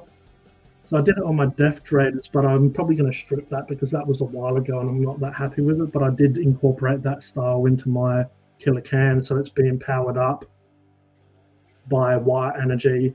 Because obviously orcs are kind of like the way that they can pick up a weapon, they can pick up a gun and it works, and then a human picks it up and it doesn't work. To me, that is kind of like wire energy. So the gods are kind of like blessing them to be able to do that, to be able to work stuff that other races can't work. But yeah, stuff like generators, You can't really see it here at all, but I do have some buttons that are green just to sort of like use that color elsewhere. So yeah, there's a few of them. Like I've done it here as well. So like the energy or the stuff that's powering up that squid gun is, yeah, the bright green. So all right, we'll jump. Look, what? Who's the Emperor's Finest? No idea what you mean. No idea at all. Awesome, man. The old Snickrat. He's a model that I've loved, but I never got it because I got like the old, because I was doing a painting video for it. I ended up just deleting the footage but I was doing a painting video because obviously if you watched the channel for a while, I did the old Gaz Skull little model when he has the sword and the gun. Did that, and I wanted to start, which I will get back into. I wanted to start kind of doing some of those retro models that I never got, because when I was in the hobby as a kid, you know, you only have a certain amount of money, so you can't afford to buy some models. So I did him, Wartsnagger, the old Wartsnagger model. So he's the runt herder. Yeah, that's the one that I was doing a video for. I painted him a fair bit, and I don't know, I put him to the side, and he just got, you know, like he just got covered in crap, like paints and other stuff went to it. And because it's a metal model, you know, when I found him, he was a little bit worse for wear. Like he was okay. Like it's not terrible. Like he's probably somewhere laying around here, but I'll redo that model. But yeah, he's another model. I got Nazdrag as well, the Bad Moon boss. So I actually got him here. I did show James in the chat there when we had a bit of a hobby hangout, because this was what my old war boss was. There's an arm somewhere. But yeah, that model. But I do actually have a blister of this and like a fresh one of this that's still metal. So I'll be painting him on the channel. One of the ideas of like a new series I was going to do. Look how small this base is that he's on. Is that how small the bases were for Orc war bosses at the time? That looks like a 25. But yeah, and I painted the skulls. Like this is how I used to paint as a kid, because I guess you just do what you do. But you can see all of the black. You guys, unfortunately, aren't really going to see it. But basically, I've done the skulls just white, and you can see the highlights of the boot are just like black with really big white highlights. But yeah, the skulls have just been like it's been undercoated black, and I've just like sort of, I think they call it over brush, where it's not quite a dry brush, but it's not quite like wet, like thin down paint. So yeah, and then I've done a few red lines on it. I'll probably take a picture maybe and put it in like Discord or on my Facebook page if you guys are interested in taking a look. Yeah, but just a few little red lines to indicate blood. But yeah, he was my war boss at the time. So my orc boys, I'm not going to be able to see these unfortunately as well. It's because I've got a light up there as well. It's kind of like drowns out the colour. But my orc boys, they have Incubi Darkness for the pants, which is like a blue-green. And if you want to make it move into more green, you'd probably like do a wash or whatever of green. But I've done a blue wash, so it sort of knocks it back into the sort of blue realm. They're quite simple for me, because as I was saying, I'm not like a bit of a fussy git when it comes to painting, but I am actually quite happy with these. So these have like Timberland, like, you know, like desert boots for the boots, and then obviously he's topless. He's got a top, and I've just built up for him. I'm pretty sure I've done Wazdaka red, and then I washed that with like a red wash, and then I've just built up. I believe it was corn red on top. They're quite basic. There's a few little details I need to do, like he's got a few bullets hanging off him. So the bullets are still just base coat brown, like dark brown. I still need to put on like the bronze or the silvers and stuff like that. But yeah, I'm quite happy with them. There's a few little bits and pieces I need to pick up on them, but I will take some pictures and stuff of my 10 orc boys when they're done with their knob. Gotta love a good knob. Yeah, I like some of those classic ones. So I want to continue the painting video I did. So funny enough, I'm pretty sure this is the 3rd year on YouTube, I'm pretty sure, for G the Hypersapien, because I started in April.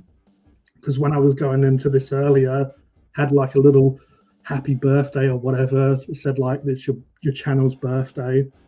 Obviously I've been really slack, but I feel like me having a bit of a break, I've came back refreshed. So I feel like I've improved a little bit of my skill, or how to sort of paint a little bit faster in a way or whatever. And I'm going to go back and explore some of those old videos, ideas that I had. So I want to do a lot of retro models and paint them, like, you know, like old 2nd edition models, and do them. I don't know if I'm going to do a speed paint or just like a really basic technique, but I do have this old orc boy as well that I don't know where I've put it. It's somewhere around here, but I do have some of those old. I'm pretty sure I've got all of the ones that I don't actually want to really show, but I do have some of these old Citadel color pots. So I do have an old goblin green, so I was going to use that for that, just as, you know, like a little bit of a fun video to paint him, quite basic, and just spray him black and maybe even do a xenophil, and then just base coat, wash, and then a little bit of like highlight, so it won't be that technical, but using goblin green, you know, the old favorite goblin green that everyone loves. So yeah, that's another video that I've been meaning to do for a while. And I've got the Snickrot one coming out. That is going to be a bit of a longer video, like probably about half an hour of me painting. I know some people in the chat have seen me paint or have seen this Snickrot. So I'll show you how. Anyone that's followed me for a while, I always get, how do you do the skin? So it's a little bit of a longer video of how I do orc skin. Yeah, so I do have another idea I was going to do, but just delayed it so long. I was going to do the 2nd edition Gaz, and then like the 5th or 6th or whatever, when he came out, and he was like a mega knob size, and then I was going to paint that, and then I was going to do the new one, but I kind of, because I was a bit slack for that, I missed out doing the middle one, and now I'm painting the big one. So it's been on.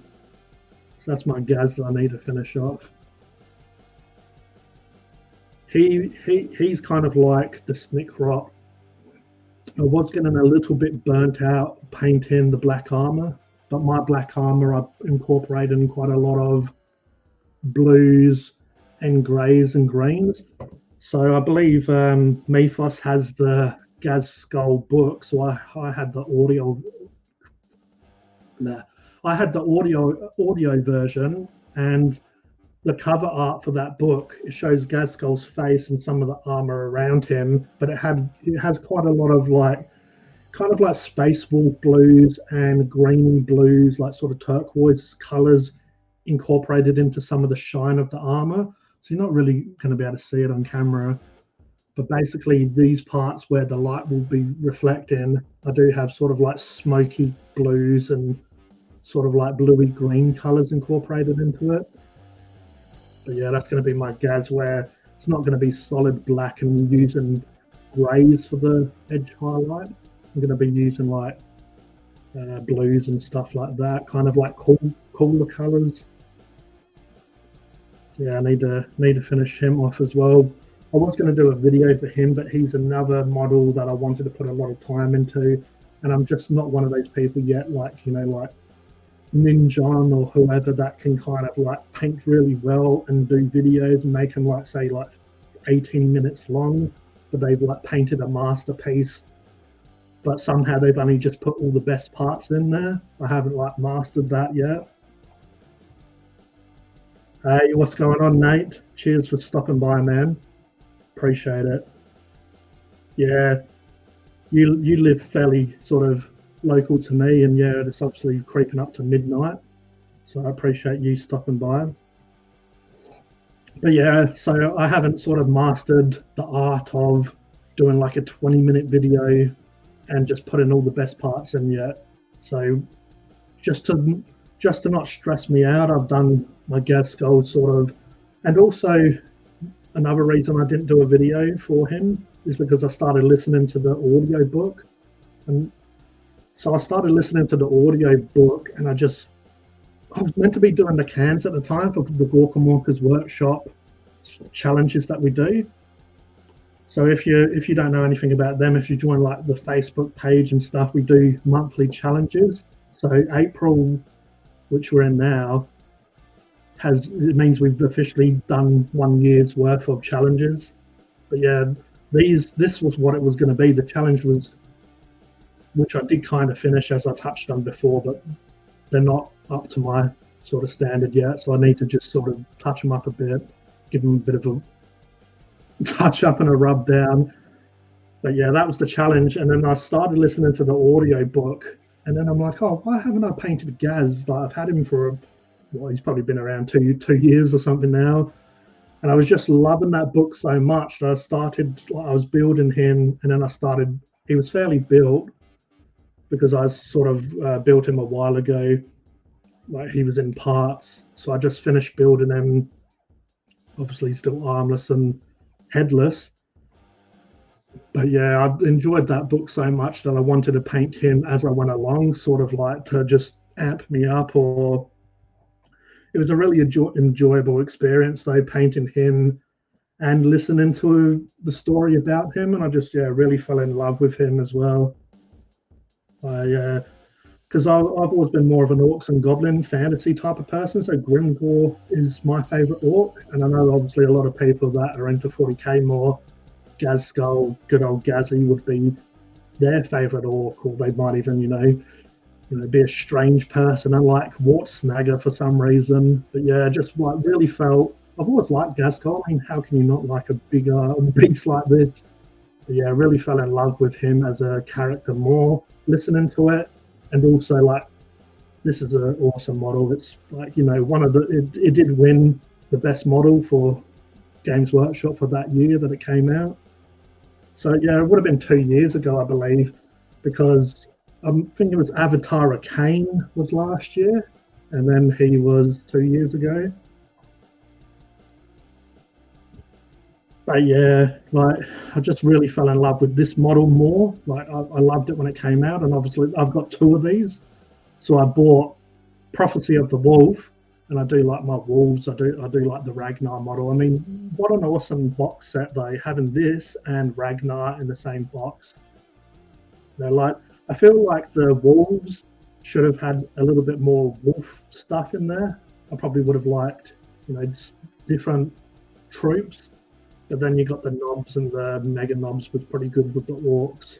But yeah, I fell in love with this model all over again, and fell in love with the character again, listening to that book. Like, Gazgul has a really cool origin story, because my knowledge of Gazgul was more, when you get codexes and it has like the rules, it has like maybe a little bit of a picture of the characters, and it just has like a little paragraph of stuff. That's kind of always been a little bit more. I've known a few other bits and pieces, like they've had other stories they've incorporated him into, but yeah, listening to a full, it was like 8 hours, 10 hours or whatever of him, just about him. A lot of it was Makari and about other bits and pieces, but yeah, really loved that.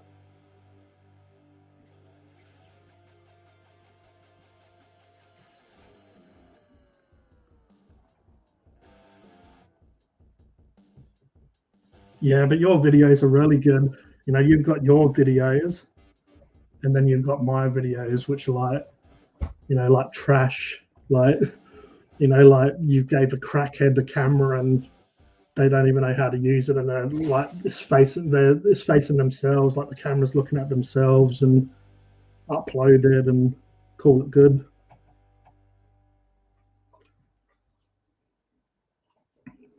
But yeah, so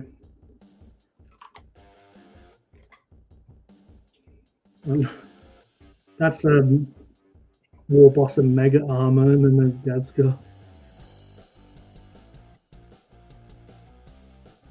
Yeah, I'll get some better pictures and stuff when I do finally finish off these. Because I wanted my Gazskull to be fairly traditional when it comes to characters. I like to be kind of traditional and not really like do my own scheme.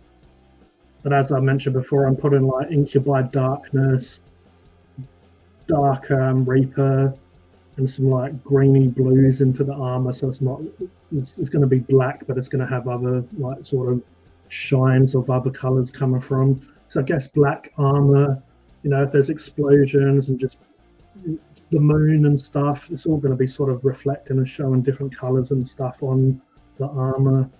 So black armor, like white's kind of going to absorb the sort of colors a little bit and not sort of reflect them, where black I feel is going to just like reflect all these different colors. And I just, as I mentioned, the book, the art on the Gazskull book had some like blues and greens in there.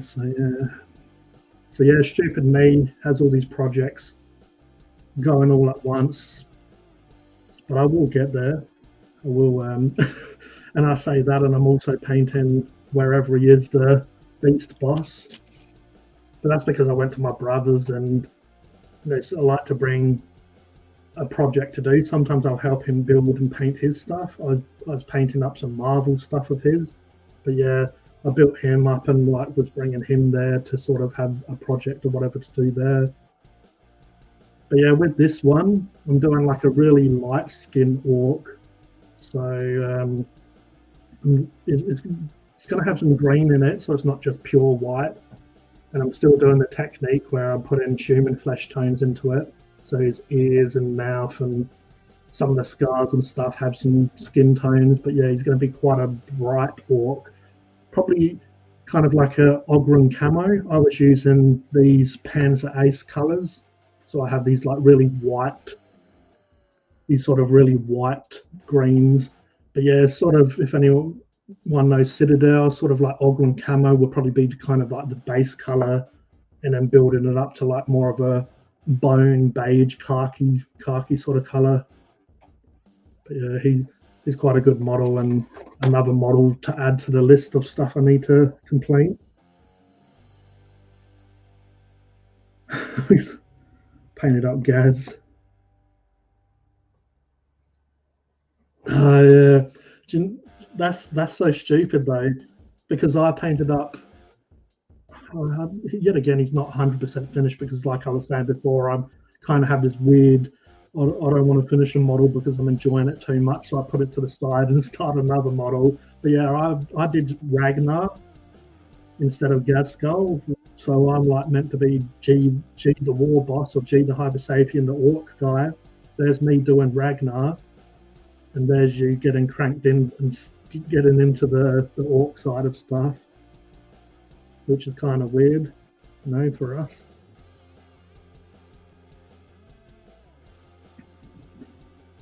Yeah, so a little bit of my problem is space as well. Like my hobby area is not the biggest, so I can't, you know, there's Nate with these cinematic, you know, like camera angles and smoke and flames and sparks, and there's me just trying to get my miniature into frame, like, because I've got one of these lights, these ring lights, and it's got a holder for my like camera and stuff. So yeah, there's me, and I'd normally just clear off my desk and have like a nice black piece of paper down, just so it's a nice background. But there's me always trying to, because even in my Snick Rock video, I feel like it's fairly good, but there is a couple of times, like, you know, where I'm stuck, because you're trying to paint like little details, and I'm trying not to get my whole body and face into the shot. But sometimes, like, as I said, it's not too bad, but sometimes the model's coming out of frame a little bit. Like, you just slightly see the model's just like not perfect. But yeah, that's my best. That's my best like painting videos. Me trying to keep it in under the camera and stuff like that, which I do feel like I've improved. But yeah, I don't have enough area and enough cameras yet to like, do some sort of. Nate's obviously really good at it, but even like people like Geek Game and Phoenix, like Luke and stuff, like he has, because like when you see him doing the talking to camera stuff, you can kind of sometimes see all of his setup. And even like people like Miniac and stuff, who have like studios now, and even before he had his studio, he had a really good hobby space with cameras off the ceiling and all that stuff. Like I don't have the money, and I don't have the room, even if I had the equipment for that. I need more paints. Well, yeah, that's probably one thing I'm pretty good with. I've got like lots of paints, so that's all right. Because James, that was in the chat before, he got into Pro Acryl, so he sold me all of his Citadel paints that he had. He had probably like 20 to 30 different paints and a couple of primers he sold me.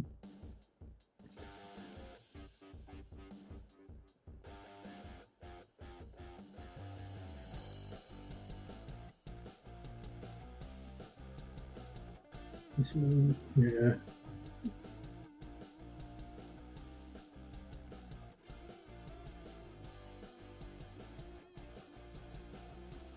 Yeah, but you're the type of dude that has like a matchbox and somehow makes it look like, like an oval, like a field of dreams, and yeah, but yeah, anyone obviously that is tuning in or tunes in later on can kind of like see a lot of the orky stuff I've been working on.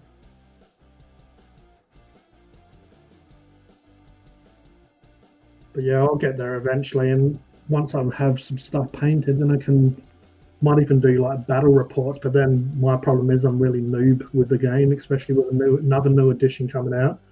I got back into the hobby, the arse end of the 8th edition, so I didn't end up getting no games in of that. And then I've only played a few with the Beast Snagger Army box.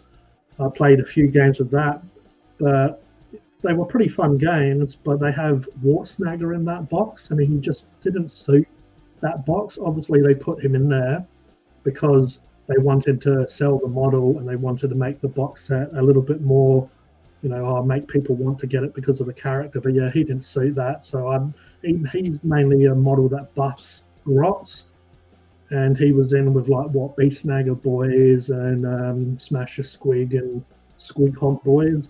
So yeah, he didn't really do that good in the game. Like I didn't just like rush him in and just start swinging around like a madman. But yeah, I wasn't that game to do much with him. And then I did have some games I've only had like a few games of 9th edition, and then I played with the beast boss on Squigosaur, which was pretty damn good.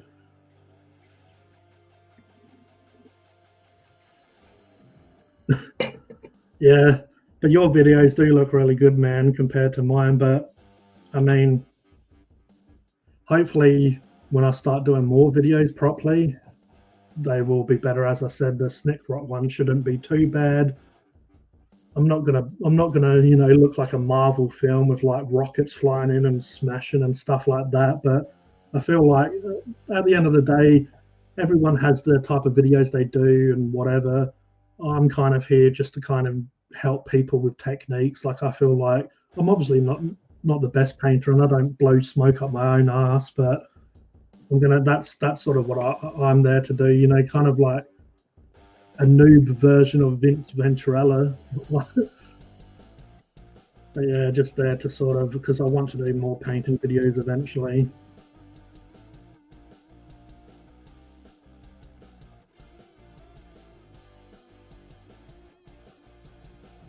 Yeah, so sorry, I like checking chat to make sure that there's, whatever's going on, and not really poo-poo painter.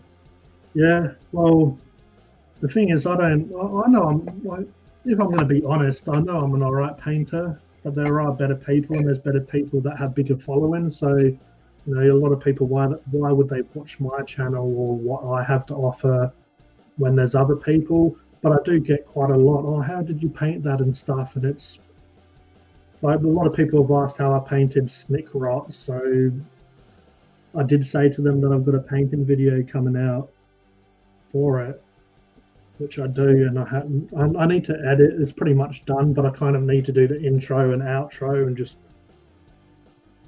you know, like most of the time, I'm sure, like some of you guys obviously do videos, you go over the video stupid amount of times just to make sure that you've not missed any, you know, any stupid stuff in between.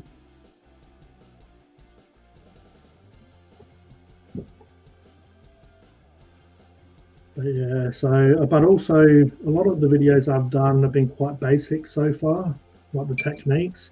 The last video that I officially done was meant to be a December video, Christmas video, which was the red gobbo, and that was kind of like I showed a few little bits and pieces that I do. Like I add a really bright yellow to a green to try to get to punch up that color a little bit. So I did show that little technique, or what I like to do to orc skin, but this orc skin is a little bit different. The orc skin for the red gobbo was a little bit more sort of, I guess, cartoony, a little bit, not really bright, because I still use kind of like natural greens, like forest sort of greens, but I still do add a little bit of Flash Gits is the one I use.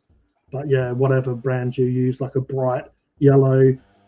You normally got your, on the wet palette, normally I've got my greens and I'll just like put a bit of the bright yellow and I'll just like add a little bit to it. You know, you kind of just add a little bit just to punch up, and like I glazed that up, or in that video I didn't go too into it. I mean, it's a little tiny goblin anyway, so you're not going to do too much with a little, he didn't have much skin as well. So I kind of probably will do another video just for that type of skin, because the red gobbo, he only has his hand showing and his face, like he has obviously a coat and stuff on. But yeah, I'm going to do like a few easier videos. So this was like Snick Rot, is to show you how I do this sort of skin, where it's got like the red and the human skin tones incorporated into like the elbows and the fingers and stuff. But I do sort of plan to do a few different orc skin tones, and I probably will do like a video. I'm thinking like, especially with 10th edition coming out, I'll probably do some different clans, like the different clans. So like the red clothing, the black, the blues, and all that stuff. But do the different clans and just do how I sort of would paint them. Because with my goth skin tones, so when I did my Flash Gits, I did Flash Gits as, in my mind, Flash Gits because they're sort of freebooter, the aesthetic. My idea was like freebooters normally are kicked out of different clans and they sort of become mercenaries in a way, and that's just how I felt about Flash Gits, because obviously they've got all different bits of weapons and stuff attached to their guns. I just feel like that tells a bit of a story, like they've obviously been in different wars and they picked up different weapons from different like races or whatever, and they've attached to their guns.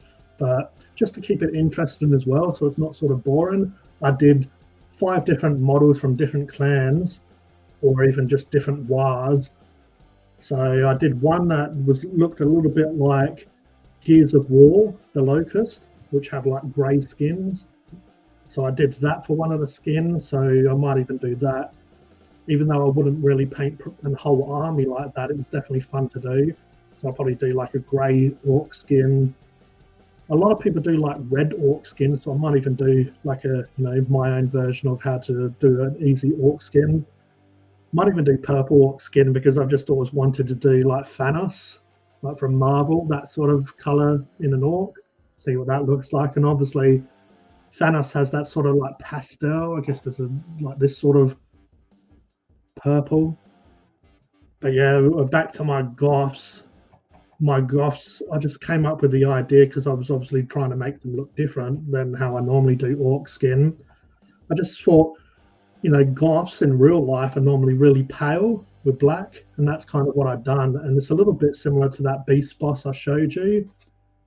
It's a little bit like this, but yeah, it's like really pale green skin I did for that, and I just thought that's probably how I'm going to paint the rest of my goths. My gas skull is a little bit sort of like pastel, a little bit pale his skin, but yeah, I'll probably like that would be another skin version, or I'll do probably paint the whole goth, but I'll do that really pale orc skin because I just love that idea of goths. Obviously, that their sort of idea and their ideology and they love just don't like bright colors and they just like to keep it simple and just crump and stuff like that. But also incorporate the goth from human society into it, the really pale skin, and like, you know, they probably don't go out in the sun much.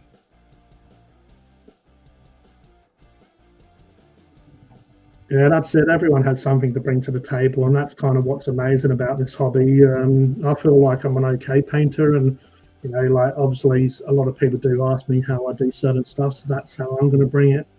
I do want to eventually get into more gaming side, but really I kind of like need to hang around. And I know Frost and Fist and a lot of people he associates with, they all are pretty good with the gaming side of stuff. So I really need to learn that more, because I mean I used to play many years ago quite a lot, but I mean rules change, and I know the basic stuff like, you know, move, combat, and all that stuff, but I did struggle a little bit with the stratagems because I didn't play enough. I didn't really know which ones to use with the models I was using. Obviously, you kind of use what is going to work with whatever you're using. So I didn't have the cans at the time. I did use the squig buggy in a game, but yeah, I was as I said, I played Beast Snaggers, so I want to try some goth lists because I kind of like close combat. Even in RPGs and stuff like Diablo and stuff, I've always been more of a barbarian type, so I'll probably try and incorporate that into my orc army. I want to do like a Gaz Skull, Mega Knobs, maybe even like, basically I guess was starting to work on that army a little bit with the boys and the Mega Armor War Boss. I wouldn't mind trying Snickrot though and have some commandos as well, but that's just like a type of army I've never used as well. Like I've never used like a sneaky blood axe sort of army, so I just need to start playing more so I can try out different lists.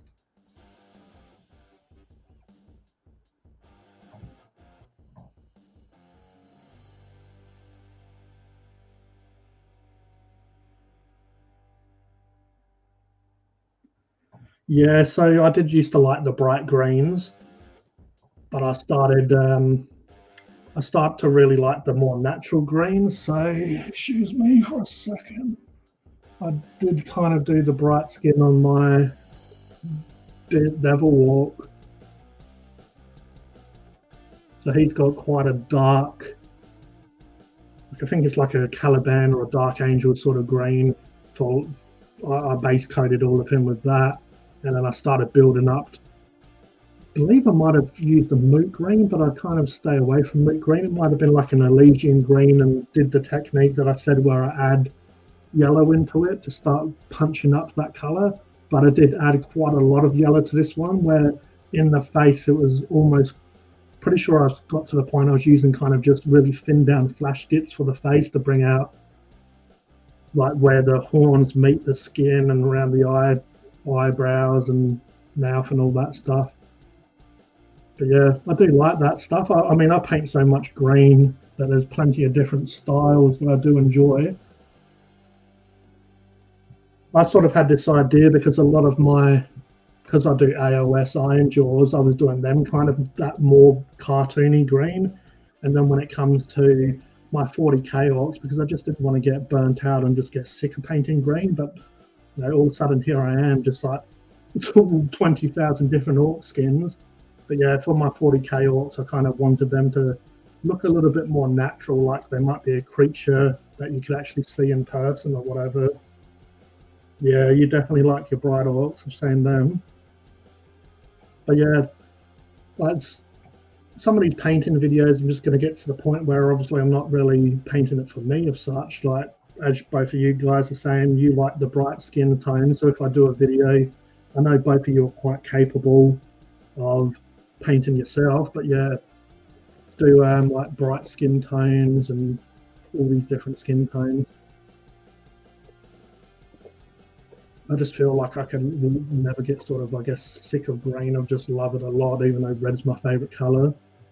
But that's with the Panzer Aces. I got like 15 just different greens. A lot of them are quite similar, but some are really dark. I mean, you'll see them on my Snick Rot video. I don't end up using them all because they have quite cloudy containers, like the little bottles. They're quite cloudy, so some colors that I thought, oh yeah, this is going to look a certain way, when I put it on the wet palette, it just didn't look the same as it did looking at it like this. But yeah, I bought a few of them. That's why it's more the technique in the Snick Rot video. So I do sort of say that at the beginning that I'm trying out Panzer Aces. Just probably should have, in hindsight, just used colors that I normally use. But I thought it would give me an excuse to try out these new colors that I got and to show people how I do that skin. But yeah, I say that in the video that it's not really the paints I'm using. So you guys could even try this technique with your bright skin tone.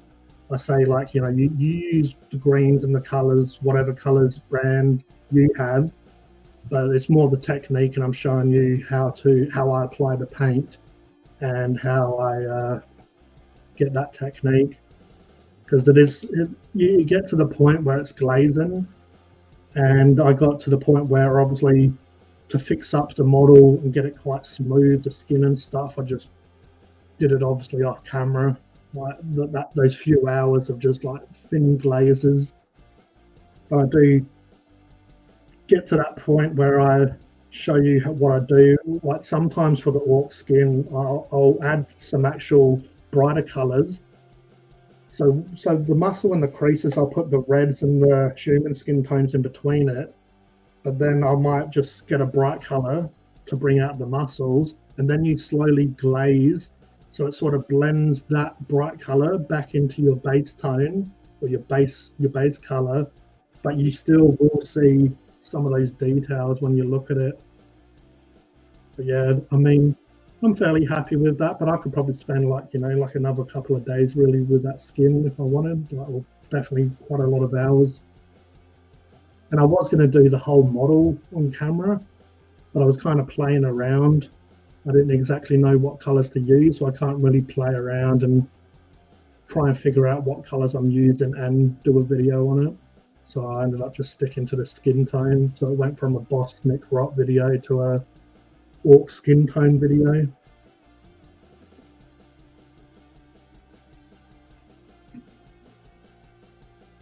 Yeah, pretty happy with it. It just definitely needs a little bit more work.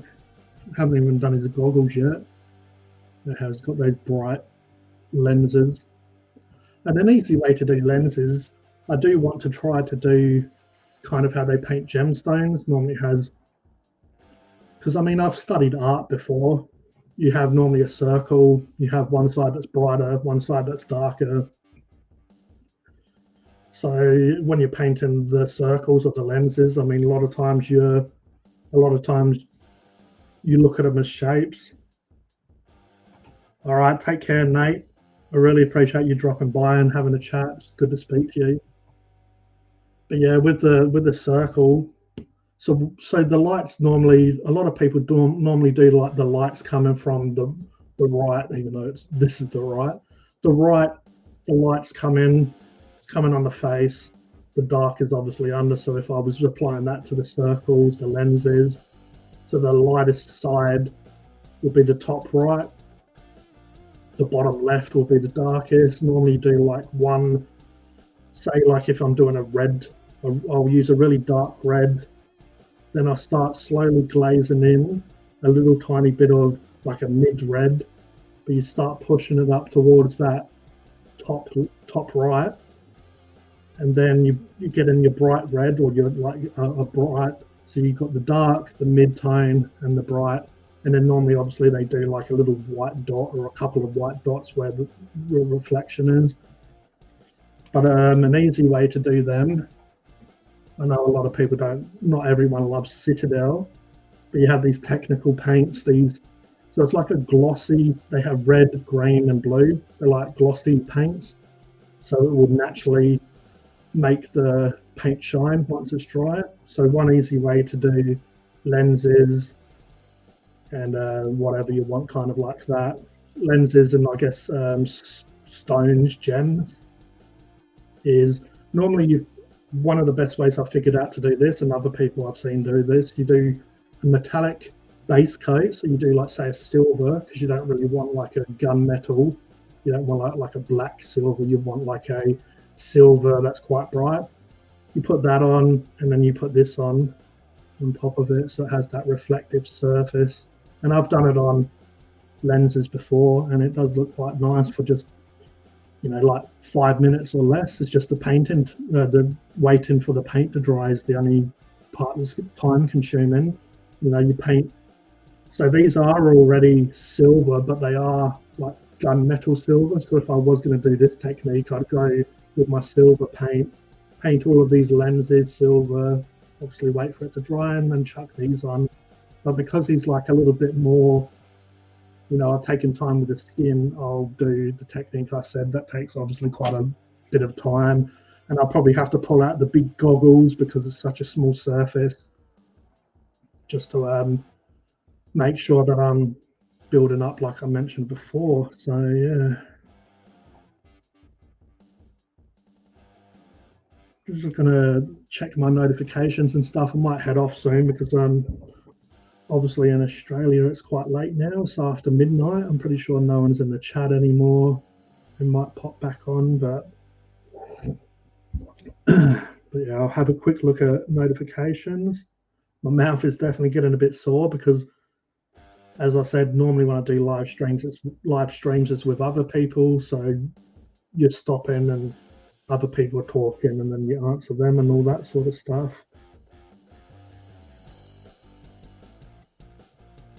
But yeah, it's been a really good experience. I appreciate everyone for stopping by. I'll go through the chat, and so I know good old Mephos from Frost and Fist, my frosty friend. He was the first to join. I appreciate him stopping by. That was really good. Yeah, for him to stop by and have a chat. I'm sure that he'll come back probably at some point because he's good like that. You know, he's probably busy as knowing that day he's busy, but he's still made time to have a chat, and you know, he's probably gone to get some fire noodles, and then he'll come back and wonder where I've gone. Also, Tad's Daz, he stopped by, and yeah, these guys have YouTube channels, so Frost and Fist. They're an amazing YouTube channel. They normally do lots of different shorts and little videos over the years they have. But they have a Friday night live. That's American time, so I believe they get on about 8 o'clock. In Australia, that's sort of like lunchtime for us on a Saturday. Taz Daz Down Under, he does basically food videos, but he also shows some, he's done a few where he shows Australia, Tasmania. He shows that. Like he sort of has started getting into those, like he's exploring areas and stuff like that, which is really good to like see and watch and enjoy that. Michael stopped by. So he's the person that watches mainly Funkin' Hungry, my food channel. So I appreciate him stopping by. Who Took My Dice? So Michael doesn't do content from what I know. Never seen him upload. Who Took My Dice? Good old Steve from Who Took My Dice. He had started to do live videos. He does them on Saturday. I believe it's Saturday. Yeah, check him out as well. Then we had James. You know, basically James is one of those people that's a little bit strange because he mentions the emperor quite a lot, but I won't hold it against him, I guess. He did say that he's starting to get interested in orcs, so one day I'll get him to join the right side. You know, next he'll be saying praise Gork and Mork. But yeah, cheers for stopping by. Underdog Painting, appreciate him stopping by. Obviously, he does a lot of painting videos. He does live streams that I've joined plenty of times. You know, he does some great content as well. Commission painter and does live streams similar to this. And Nate's Miniatures. So he jumped on before bed. He was on for, you know, like 20 minutes or whatever. Appreciate him stopping by.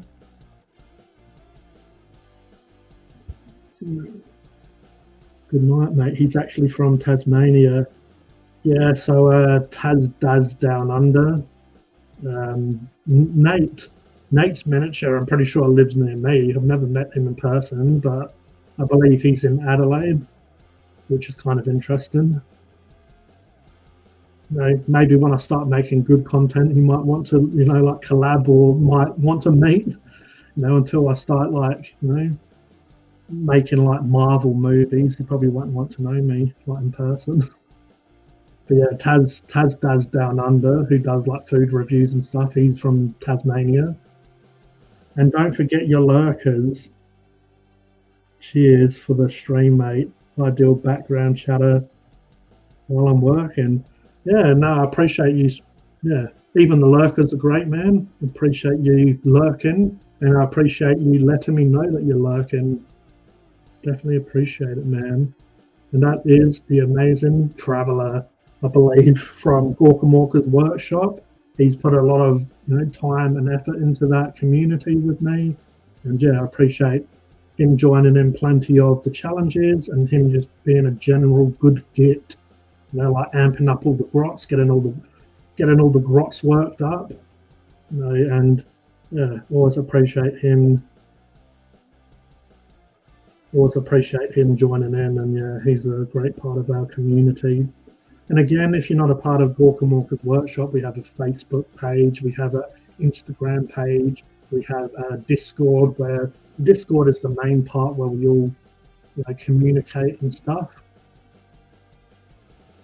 And yeah, so I'll probably be doing this a little bit more. I mean, I appreciate everyone stopping by, and obviously everyone's not going to always be able to be here every stream, but I might start doing it like, this is my Friday, well, it's Saturday now because it's 12:18, but yeah, I might start doing it Friday nights, like Friday evenings, if that works for other people. Obviously, some people are in UK, some people are in America, some people are in Canada, some people are in Australia.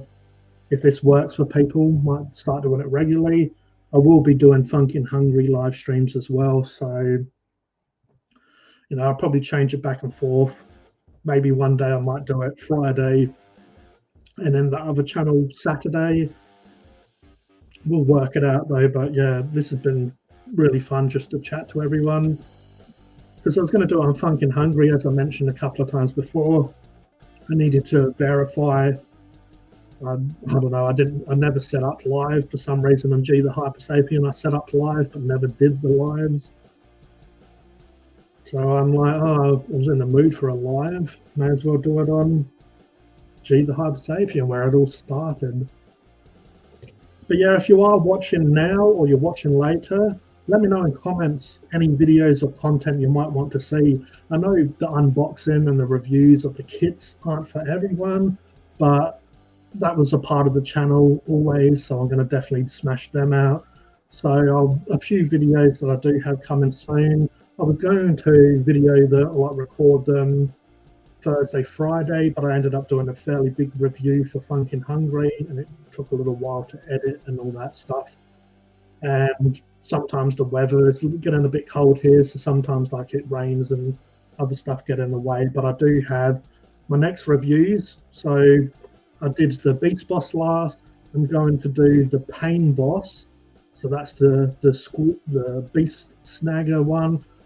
Even though I did them before because I have reviewed the army box for the Beast Snaggers, I'm going to do a quick video looking at the Beast Snagger boys as I said, these sort of videos are, if anyone buys them on eBay or whatever, and they don't have the instructions, they can kind of build along with me because I go a little bit slower. I try to go slower, even though, you know, if you watch all the videos, it might get a bit tiring, me kind of talking about the same thing, like, you know, like just showing you, I guess, how to build the model. But I do that a bit slower just so people can build along with me or pause and, you know, pause and like build it from my instructions.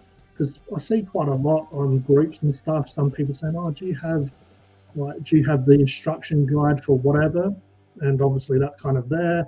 But also, as I said, some of these models are limited time, like the Goth Rocker and stuff like that. So, you know, say in even 10 years or 5 years, someone might be interested and come back and look at some of these models. So I feel like, you know, it's there for everyone to enjoy and watch or whatever. But yeah, so after I get we've done the Beast Boss and Squigosaur. I will end up getting another box of the Squig Hog Boys with the Smasher Squig. Hey, what's going on, Dave? Cheers for stopping by.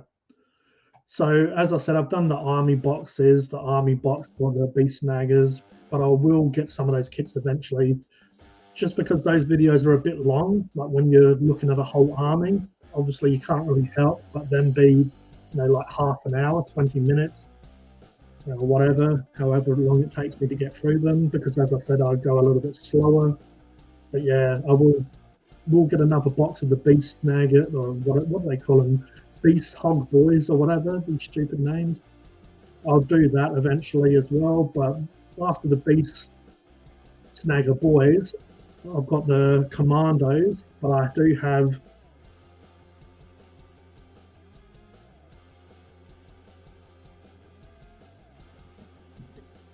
yeah, so I do a second channel that is Funkin' Hungry, where it's like food challenges and food reviews and stuff. And that channel is a little bit bigger than this channel now. And I did sort of like neglect G the Hypersapien a little bit last year, but I did kind of do a few reviews and unboxings for Orc kits and stuff. But I did start getting into the Gorkham Walkers workshop showcases stuff a little bit more, and that's why I try to get a few admins and stuff to help me do that, because, you know, if I'm doing Gorkham Walkers showcase, like the videos for the showcases, it was taking a bit of time, and also just being like really involved in that community was taking quite a lot of time, where I'm trying to balance it all now, and I'm doing like I feel like I'm trying to balance them all now, and I feel like I'm doing an okay job at the moment. I do have like depression and stuff as well, so sometimes that can get in the way, and that has got in the way before last year. No, that's Mephos. It's the frosty wolf brother. But yeah, I feel like I'm balancing it not too bad at the moment, because I'm bringing out content for G the Hypersapien, I'm bringing out content for Funkin' Hungry, and also I've got Instagram pages, Facebook pages, I've got, you know, the Gorkham Walkers workshop stuff, so I'm like trying to like basically be involved in all of that stuff and not really neglect anything. So yeah, back to what I'm reviewing is I'm going to do the Commandos, because I did Snickrot, the unboxing, but I knew that everyone was more there for the new model. A lot of people, and yet again, I didn't want to do a really big video and when everyone wants to see Snickrot. So I kind of like, oh, I've got the box, but we're just going to look at Snickrot. I do have some Mezgike miniatures that I'm going to look at, and I'm going to buy more of his stuff and review that on the channel. So if you don't know who Mezgike is, he's an Australian content creator who does some Warhammer videos, but now he does 3D sculpts and stuff. He does his own models, so he's got an Orc range and he's got a Death Guard range. Forget exactly what he calls them. I know this just Scrap Boys, I believe is his Orcs, and it's like Dredge something or other for his Death Guard, but they're basically like pirate sort of Death Guard. Like they have like a lot of their stuff is obviously like underwater sort of thing. They have just Like Bioshock, yeah, his stuff is amazing. Yeah, so Bioshock, the big daddies that have those, when you go down into water, whatever they call them, and they have those big marks and stuff on. Yeah, I share it on G the Hypersapien Facebook quite a lot. I mainly share his orcs though, because obviously that's what I am sort of here for, to share the orcs mainly. But I have a couple of his miniatures to look into.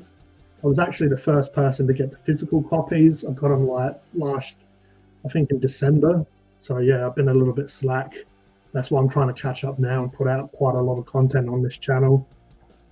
But I have as well some more RTLW stuff to look at.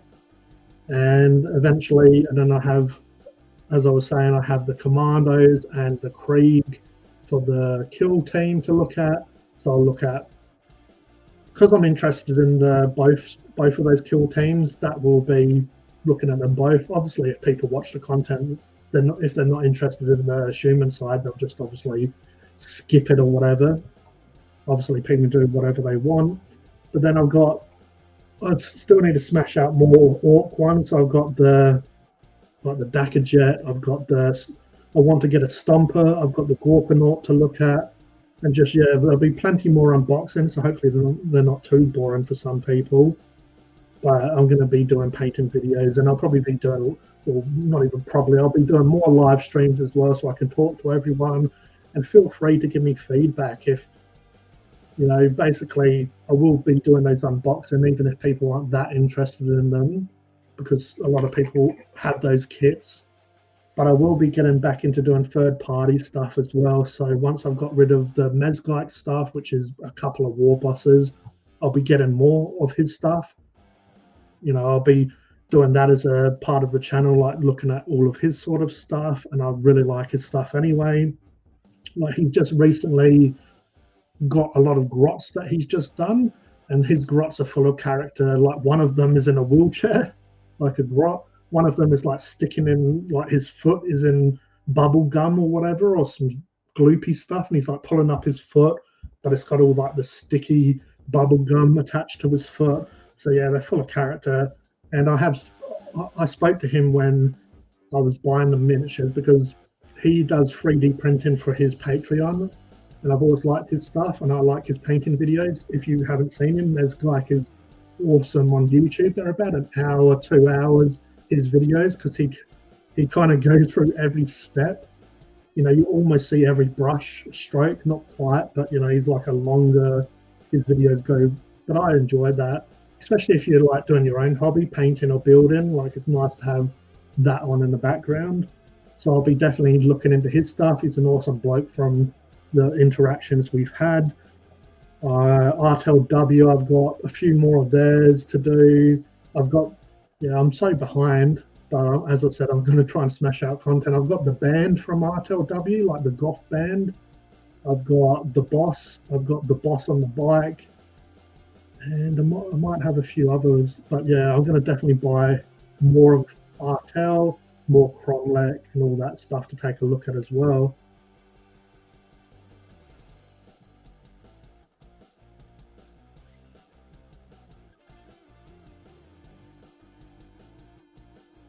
Yeah, so at the end of the day, when I first started the channel, I was hoping that I might be able to like be one of those people that are being paid to, like, not really do YouTube, but maybe to do commission painting, or maybe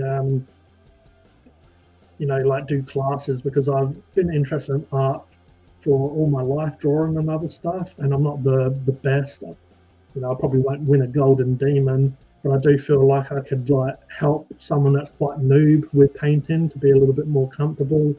So people have approached me to do commission painting before, but it's like they want you to do it for free or just do it for peanuts, when they don't sort of realize, if I am trying to do that for a job and to get some extra income, then I'm not just going to unfortunately be able to like paint a whole army for like just some pocket money.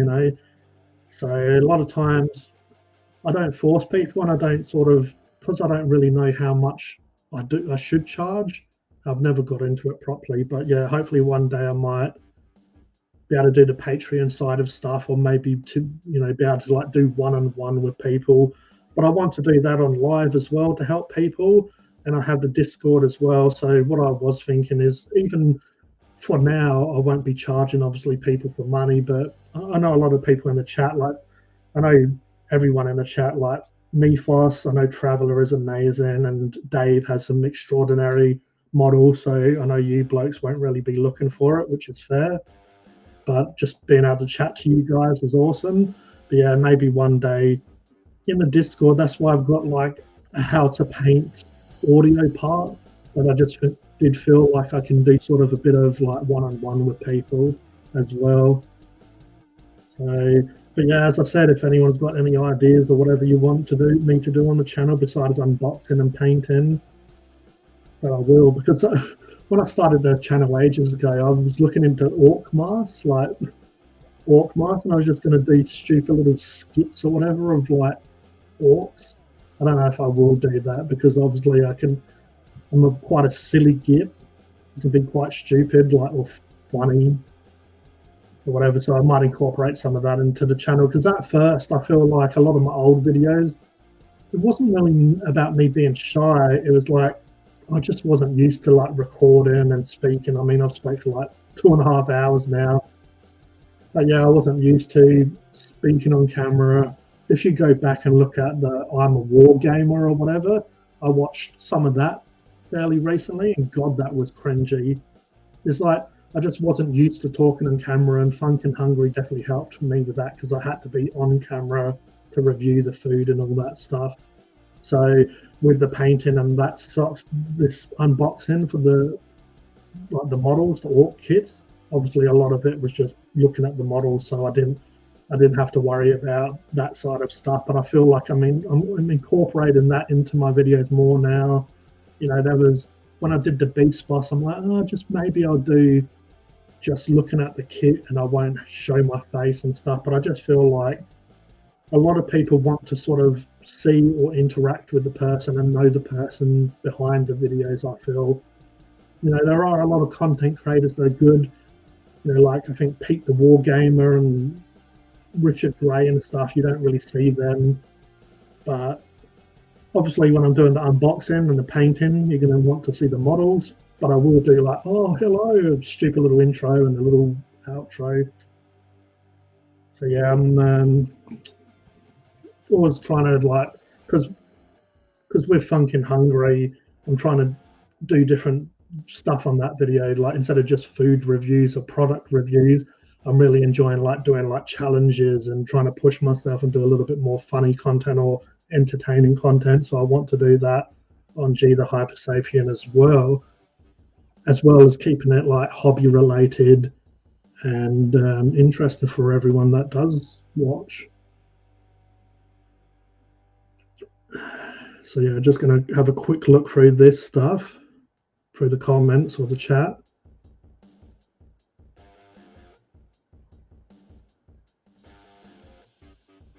Yeah, so Dave is saying he's painting 3 orc death dreads, all magnetized, so that's 60 weapons. I'm painting for all combos. That's nuts. Definitely nuts, and your stuff is really crisp and nice looking, so that's definitely going to take you some time. You know, like I'd done death dreads and I was going to do colors and stuff, but because I was running out of time, and as I'm saying, I'm like doing a couple of channels and I run a few different communities now, I've just ended up doing like quite silver and quite heavy weathered like browns and rust and stuff, but it actually turned out to be really fun. I got really into the glazing and just like putting into like, I kind of like put the rust into all of the areas, you know, like where the panels meet each other. Put all that. I normally start with like a dark brown and start adding like mid browns and stuff into it. But you know, this was meant to be a speedy paint job, but I started to really enjoy it to the point where I just really got involved with that, and it was fun. But I know you do like some colors and stuff, and obviously colors are normally takes a lot more time to do that when you do colors and base colors and highlight colors, but then you try and put some weathering and stuff into that. Definitely takes a lot of time. RTLW stuff is beautifully designed or detailed. I suspect they 3D print rather than mold. Yeah, I'd say they do digital stuff. But sometimes digital stuff does have a certain look to it. Like sometimes, I don't know, it can be a little bit boxy and stuff with orcs.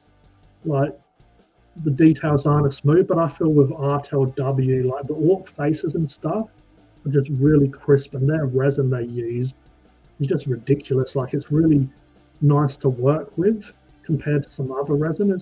It always comes to me perfect. There was one when I was reviewing, I think it was their version of a Weird Boy, and how they had pegs. The peg was a little bit like deformed, but it was nothing that you couldn't like work with really.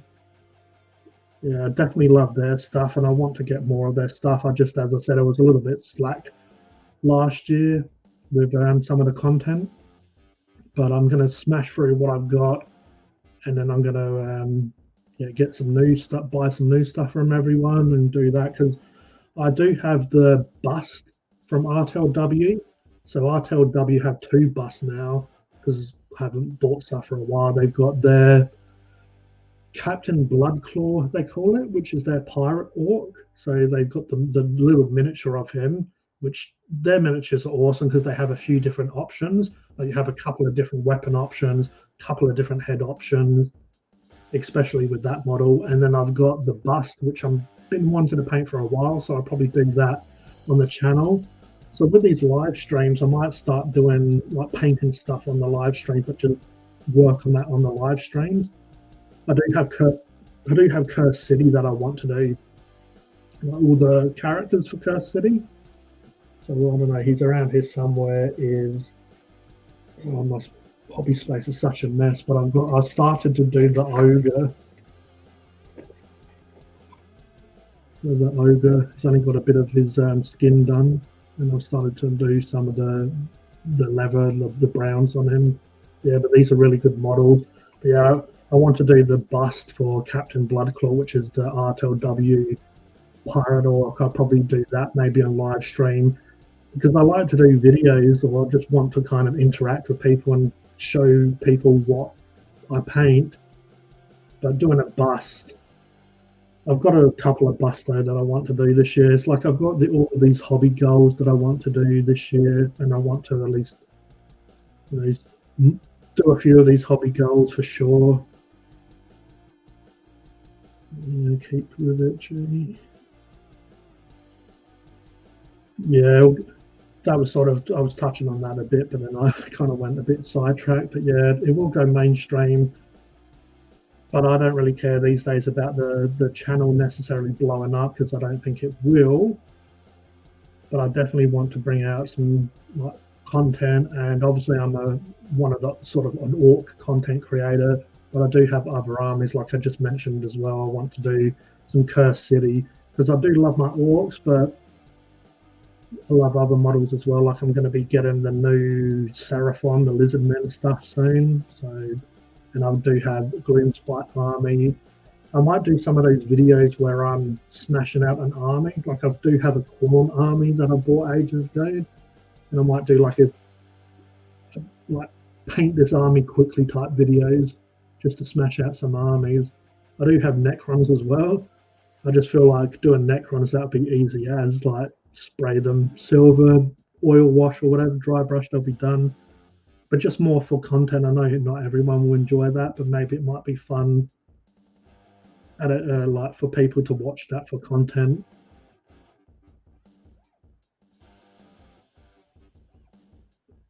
Stomper in the original box with box art with yeah, that would be awesome to have.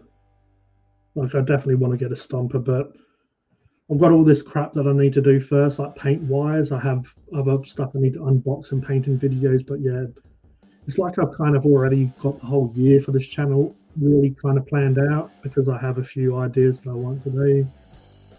I love RTLW stuff. I need to get more, yeah, RTLW stuff. I like Cromlech, but I don't like some of, well, it's not I don't like, but some of the old Cromlech isn't really for me. The way their orcs, some of the old orcs have like really long jaws. They're quite cartoony. Where with my orc color scheme and just my taste in orcs, I'm starting to like move towards liking these more realistic looking orcs. Like a lot of people didn't like the new Orc boys, and I know that is kind of because you can't chop and change them like the old ones. Like you can't just buy third-party head and put it on. But I do really like the proportions and the posing and stuff now. They do look like quite realistic and stuff, which I quite like.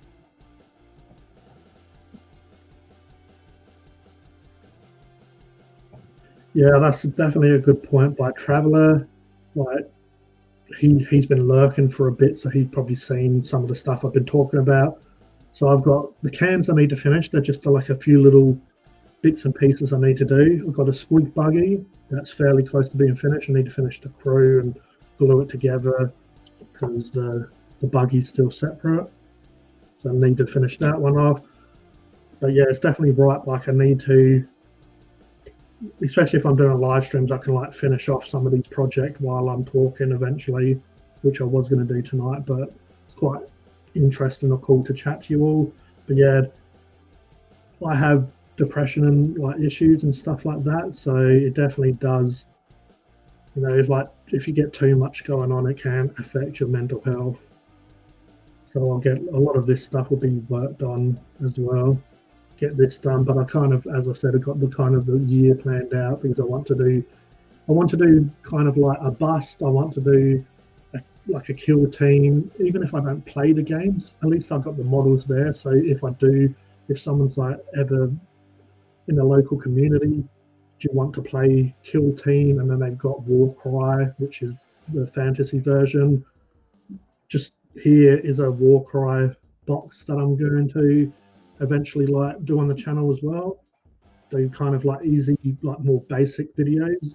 But yeah, it's kind of like ideas that I've had for this year. So do a bust I want to do, which I've never done. Do a kill team, do a Warcry, maybe do like an Underworlds, which is a little bit more like a board game, card game with miniatures from Games Workshop. It's like I do them all, and then as I said, if anyone ever wants to play like locally, if I come across them, I might even do some battle reports one day because there's a local guy that was in the chat earlier, James, that I've met in person because I bought some paints off him, and he's interested in having some games. So it's like get my army or get these miniatures up and painted and ready.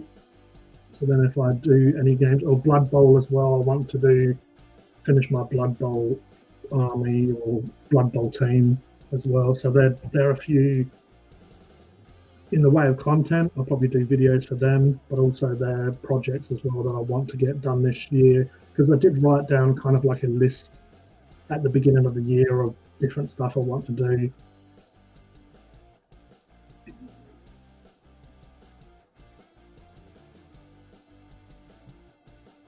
Yeah, so Mephos from Frost and Fist, have you ever tried the grots from Foxbox Miniatures? They're hand sculpted and full of character. Yeah, I do. I believe Spud painted a few of them, and like the Chillin' War Gamers. So yeah, I know what they are. I've never painted or owned one of them though. Many projects you have planned, just keep your current ones on a couple. Yeah, that's the mental health stuff. So that's why at the beginning of the year, like that's a great tip. But I kind of had these ideas, but I didn't start all these projects at once because that would just be silly to try to do them, especially in the way of content creating comes. You know, say if I was like painting a Blood Bowl army, like a team, trying to get that done, and then I'm doing like, you know, like a kill team at the same time, and I'm recording the painting side of stuff and the content side of stuff, it just gets hectic. And that's what did happen a little bit to me last year. And you know, I was trying to do Funk and Hungry, I was trying to do G the Hypersapien, I was trying to do Gork and Walker's workshop, like showcases and stuff, and it was just getting a little bit hectic at that time. And that's why I neglected this channel a little bit, but hopefully we can sort of pick back up where it left off. So Warhammer 40k and Warhammer's incredible scope for content creation. There's this guy from Liverpool, all he does mostly is complain about Games Workshop, sometimes praises them.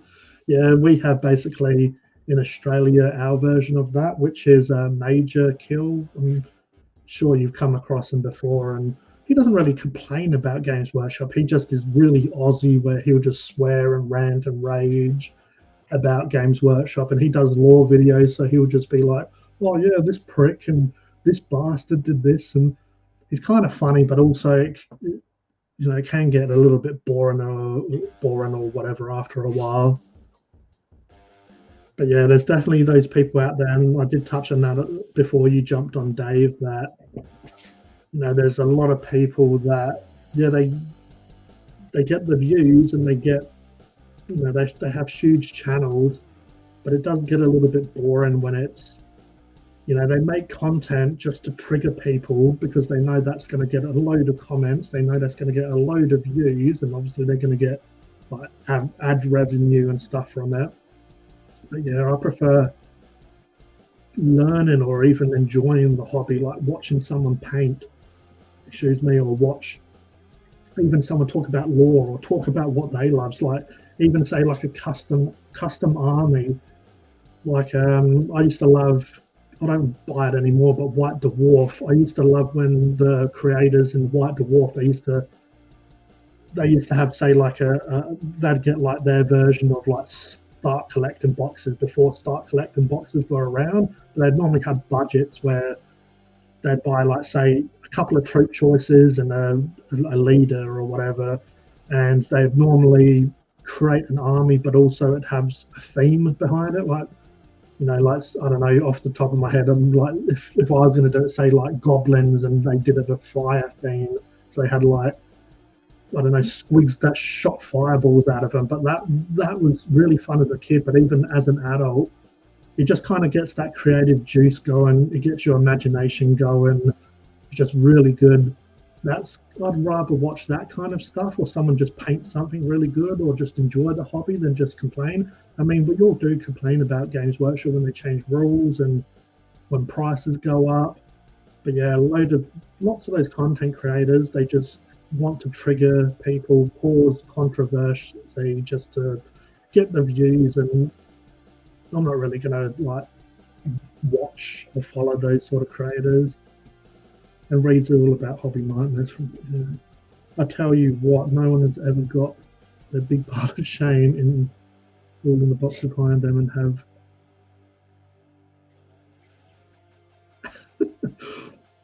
that would be pretty funny. Dave saying like no one's ever like done this before, a big pile of shame behind them, and someone just pushes it all onto them, and they're under the pile of shame, like, oh, maybe I shouldn't have bought so many models. There's been a channel that's really had a massive deep dive on Warhammer picture art. Yeah, I do actually like the art as well. I do follow some of the people on Facebook that I don't really know their names, unfortunately, all of them, because I'm a bit of a twat, because I stopped the hobby, about 16, 17, and then I got back into it a couple of years back. I used to always see the art as a kid, but because I had so many years of a break, kind of like, forgot names or just never really bothered to look at the names. But I love Warhammer art. The new art's good, but I do kind of like the old art that was definitely kind of like drawn compared to like the stuff behind me that's like more digitally painted. When orcs are involved, anything could blow up at any time. Yeah, a miniature focused rather than orcs is a far wider audience. Yeah, it's like I've seen the other orc content creators. I don't know if like Traveller, if you've sort of watched I'm sure you have watched other channels, but I know Dave because I've met him and we came across each other from some of the orc content creators, and they're not huge channels. Like I believe probably 6+ Stevo's the biggest, and I haven't looked at his channel for a while, but I think he's only got like 3,000 to 4,000, which is amazing. And he's got a bit of like, Patreon money and stuff like that. But yeah, compared to someone that's like, does a lot of different stuff. And I'm not really going to paint like, say, a Space Marine just for the views. I just will paint a Space Marine because I want to paint them. I've always wanted to paint different chapter masters That's something I might do eventually. I've got so much backlog of unboxing and painting to do that, it's going to be a while until I do that. But yeah, I want to get all the chapter masters and paint them just so I've got an excuse, because I don't want to collect a Space Marine army for every different faction, but at least then I'll get to paint like blue armor and I'll get to paint yellow. But yeah, I'm not the biggest fan of armor. I like more organic stuff, and I guess that's why I paint orcs. I like painting skin, I like painting scales, I like painting clothing and boots and stuff. A new big Seraphon on the throne is a popular miniature with the pro painters. Yeah, that would be Croak. So Lord Croak, he's a Slan, which is basically big frog toad type beings, and yeah, he's like mummified, so he's got bandages and he's like a mummy or whatever.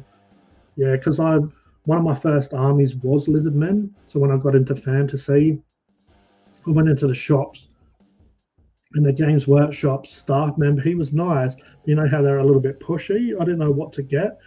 And because I had that other person influencing me, I ended up getting the codex or the battle tome or army book, I believe they called them, of Dark Elves. And I think one reason I kind of liked it is because it had a nice looking woman, like witch elf on it. It had purple. Purple's one of my favorite colors. And it had a few, like as we're saying in the comments or the chat, the artwork is always amazing. But yeah, I've got a couple of boxes of Dark Elf warriors and whatever. And yeah, I tried to get into the army because you can't really blame him, but I was a kid as well, so I was being kind of like influenced a little bit. But he was showing me different stuff, and do you like this? Do you like this? And I ended up picking Dark Elves, and I wasn't that happy at the end of the day when I built them and painted them. It was okay, but basically a family friend had orcs and goblins, and I really fell in love with them, but I didn't want the same army as them, so I fell in love with orcs right away when I knew about Warhammer. But I didn't want to have the same army as this family friend who had orcs and goblins. And then obviously later in life, when they moved and went elsewhere, and I ended up getting my orc army and loving life. But yeah, the point I'm making is after I fell out of love, or after I found out I wasn't really interested in Dark Elves, I picked the army that I wanted. I looked into it, and because I was a kid at the time, limited money, my parents, like most parents, around that time freaking out, oh, Warhammer's so expensive, and I'd only get stuff birthdays and Christmas and save up my pocket money or whatever. And yeah, obviously even back then I couldn't get some of the best stuff, some of the best models. But I got into Lizard Men as the army that I picked and like looked into myself and chose. So when I got back into the hobby, a lot of the Seraphon or Lizard Men, they were the same models, and they were the same sort of, not, I say crappy models, but that's compared to now standards. Like when I was a kid, I loved those models, but when I got back into the hobby, I'm seeing brand new or new models and new designs, so I'm loving them. And then I'm like, oh, should I get into Lizard Men and stuff? And it's the same Saurus warriors and stuff that I had as a kid. So, why do that? And then I say that, and I got AOS, which was the Hard Boys, which were Black Orcs, the same Black Orcs I had as a kid. But yeah, when it's Orcs, like, it's a whole different story. So don't pay attention to that. But yeah, they did have Gordrak, the Fist of Gork on the Maw Crusher. They had that. They had the Gore Grunters, which are their kind of like new improved Orc Boar Riders.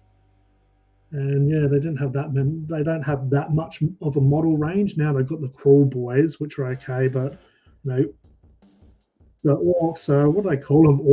Auric War Clans.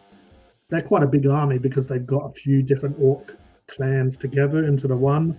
Yeah, I'm more of an Iron Jaws kind of guy, which are just really Black Orcs, but just they've got just a new fancy name, so Games Workshop, can copyright Iron Jaws or whatever instead, or Auric War Clans, Oryx. Nice looking woman, though. Always a selling point for me. Yeah, I wish I probably could work it out, but I've been on for so long and no one wants to No one wants me to bring up hot women, right? You guys don't want me to like, bring up on screen hot women. Nah. But yeah, those damn witch elves, you know, like was I probably like probably like what 10 at the time or 8 at the time, and this guy showing me this book with like a well-breasted witch elf, and he thinks I'm not going to pick that for an army. And then I get home and I don't have the, where those big-breasted women gone. I've just got these little tiny dudes with like pointy hats that had purple and black. I don't want that. We all remember that witch elf, I'm sure. Yeah, I'm sure we all, spent many late evenings up with our army book. Just my precious, my precious. Yeah, I really did get into the Lizard Men because I went to the library. I remember I hired books on frogs and dinosaurs, and I got all these like reptilian books and stuff, and really like delved into the real life side of stuff and incorporated it into the army. Even though I'm pretty sure I just ended up doing like what most people do, like greens, and because back then the skinks had kind of like a green blue color, and they had the frills were like quite bright yellow. Still have that army book somewhere. Loved it though. But I will be getting the new Seraphon army box, even though I'm kind of more there for the new Saurus sculpts. And they look cool, like the little skinks on these like little raptor things, but I don't think they're going to be that good in the game because like they look like they're will be mowed down pretty easy. But yeah, I'll do like my Slan, but I'm more into sort of close combat than like magic stuff. I don't know. I guess I'll have to wait and see how I build it. But I'm more likely going to get some big dinosaurs when I get back into Lizard Men, because when I was a kid, I couldn't afford all the big dinosaurs. Like I had skinks and Saurus, and I did have a Slan later in life because I did collect, and still thinking about that. Remember that witch elf?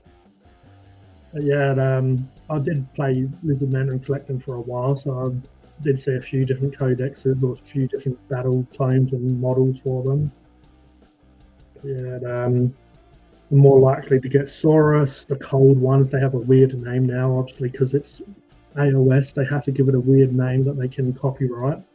But they're cold one riders where it's like a bit of dinosaur on dinosaur action. But yeah, I want to get some of these big ones because I never had the Stegodons.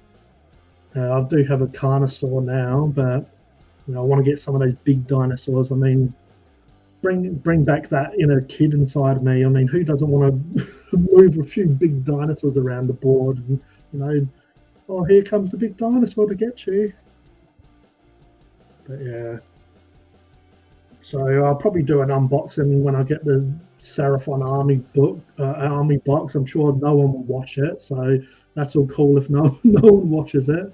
It'll just be me going, oh yay, more plastic crack and brand new army book that I'll put to the side and I probably won't play in like until a year's time. Like I get the brand new army boxes ahead of everyone else, and then because I'm still painting like Orc Boys or whatever, I'll just brand new, because I got this. Shouldn't say like all my shame on here, but I got the Slaves to Darkness army box as well, and I was hell keen to build that because my older brother used to be quite a chaos collector. He collected a lot of chaos stuff, so I still got that kind of love for stuff. Because when he kind of got out of the hobby, he used to sell, or when he didn't want stuff anymore, he used to sell it to of course, his younger brother. Oh, I don't want chaos anymore. Just palm it off to me for some pocket money. He did the same with Undead as well. I remember convinced me to buy his Undead. But yeah, I did get the Slave to the Darkness box set, and I do have like Archaon for anyone that loves fantasy. Did get him as well. But yeah, that's just my story about my pile of shame that's there, but I'll probably never use in game or. But yeah, all right. So we hit like the 3 hour mark. I'm surprised like there's actually some people still interested to listen to my shit. But yeah, I'll probably head off soon, but I'll see if anyone pops up in the chat with any more questions about like, witch elves. I would have collected Daughters of Cain, but yeah, like I had some bad memories with Dark Elves. That dude. When you go when you go into Games Workshop, sometimes it's like Jaws. You're like looking at stuff and you see the shark approaching you, and you're like, oh god. Because as a kid, I used to go in there. I used to always like watching or seeing the armies before you're even in the store, because I couldn't afford a lot of that as a kid. And sometimes it's armies that I didn't have myself, or just big dragons and stuff that I couldn't afford. So before I'm even in the store, they have the army on display. A lot of times they used to have it so you could see. It's like to help bring in, like, especially they knew like little kids would look at it and, oh, can I go in here, mummy, please? So yeah, and I used to just be one of those kids that would probably annoying to the start, but go around like, flip through army books and look at each model. But yeah, didn't want to get Daughters of Cain because I already had my experience with Dark Elves. A few experiences on those lonely nights.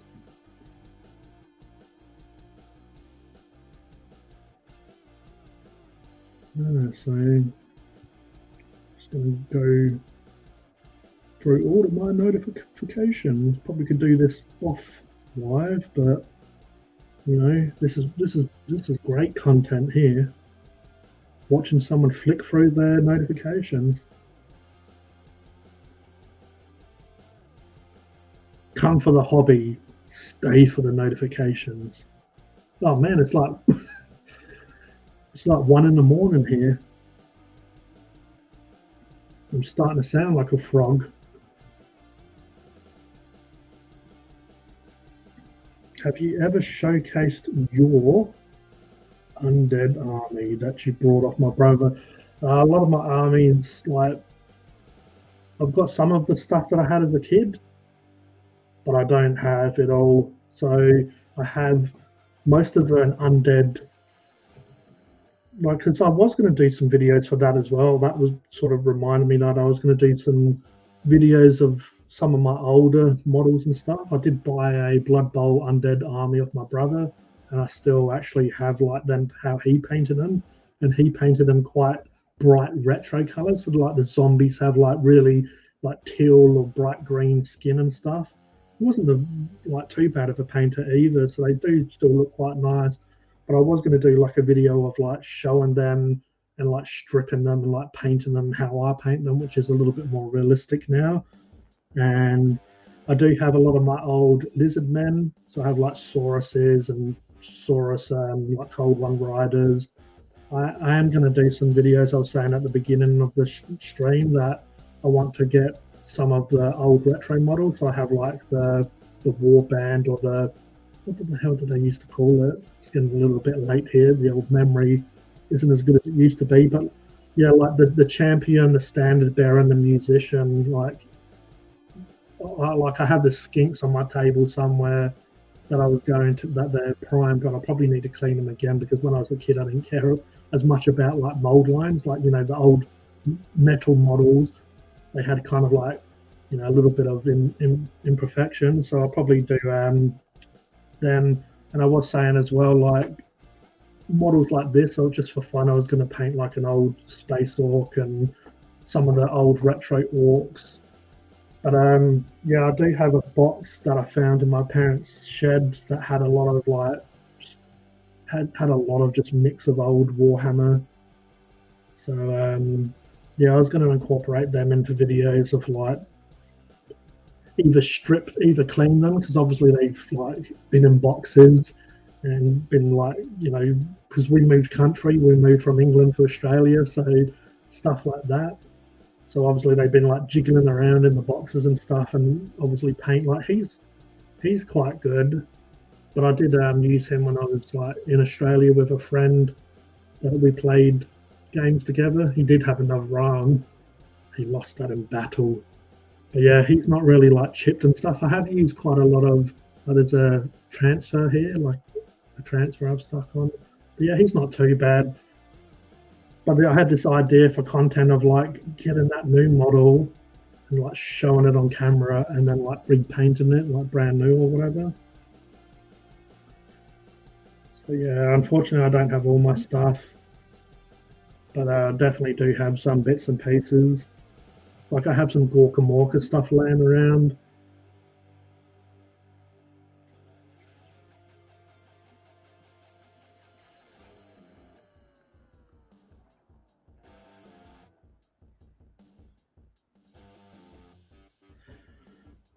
Yeah, yeah, it's sort of like I still get that now, but I don't really go to Gap Game.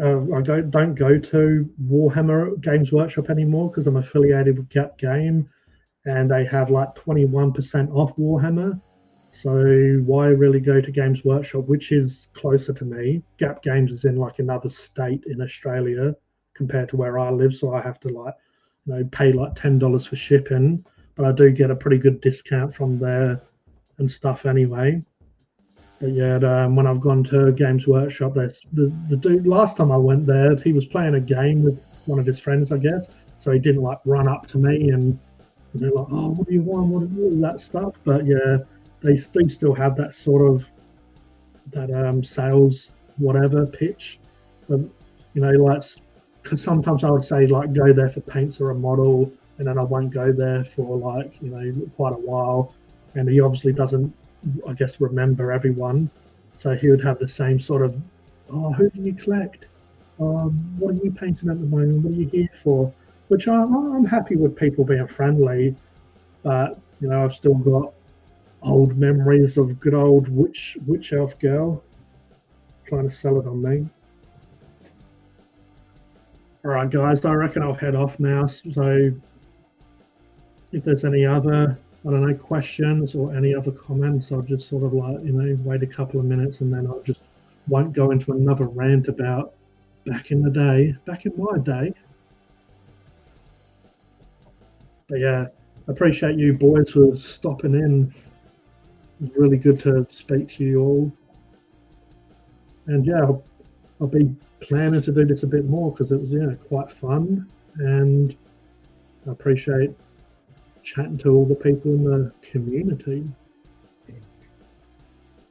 But yeah, share your stuff as well. Like even if it's not orc stuff, I'm not sure if Dave is in the Gorka Morka's workshop, like Discord. But yeah, definitely keen to see those Death Dredge was working on.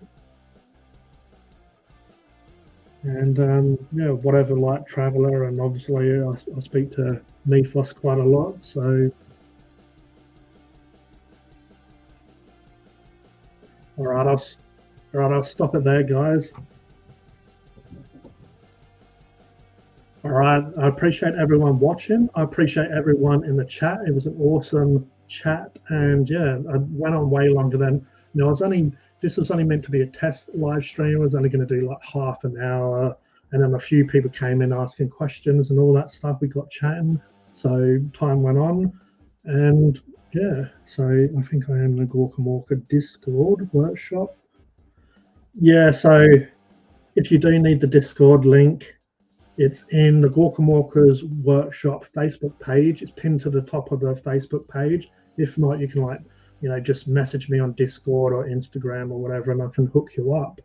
But yeah, it was awesome to chat with you, man, and it was awesome to chat with everyone else. So I appreciate you watching. If you want to drop me a like, if you want to drop comments, or if for some reason you're watching this and you're not subscribed, I'll be doing this a little bit more often. So if you do like my rants and me talking about back in the day and the pile of shame, which is some of that's there, some of that's RTLW, some of that's Warhammer. But yeah, I'll speak to everyone soon, and I appreciate you all watching the live stream. All right, catch you all later. Cheers.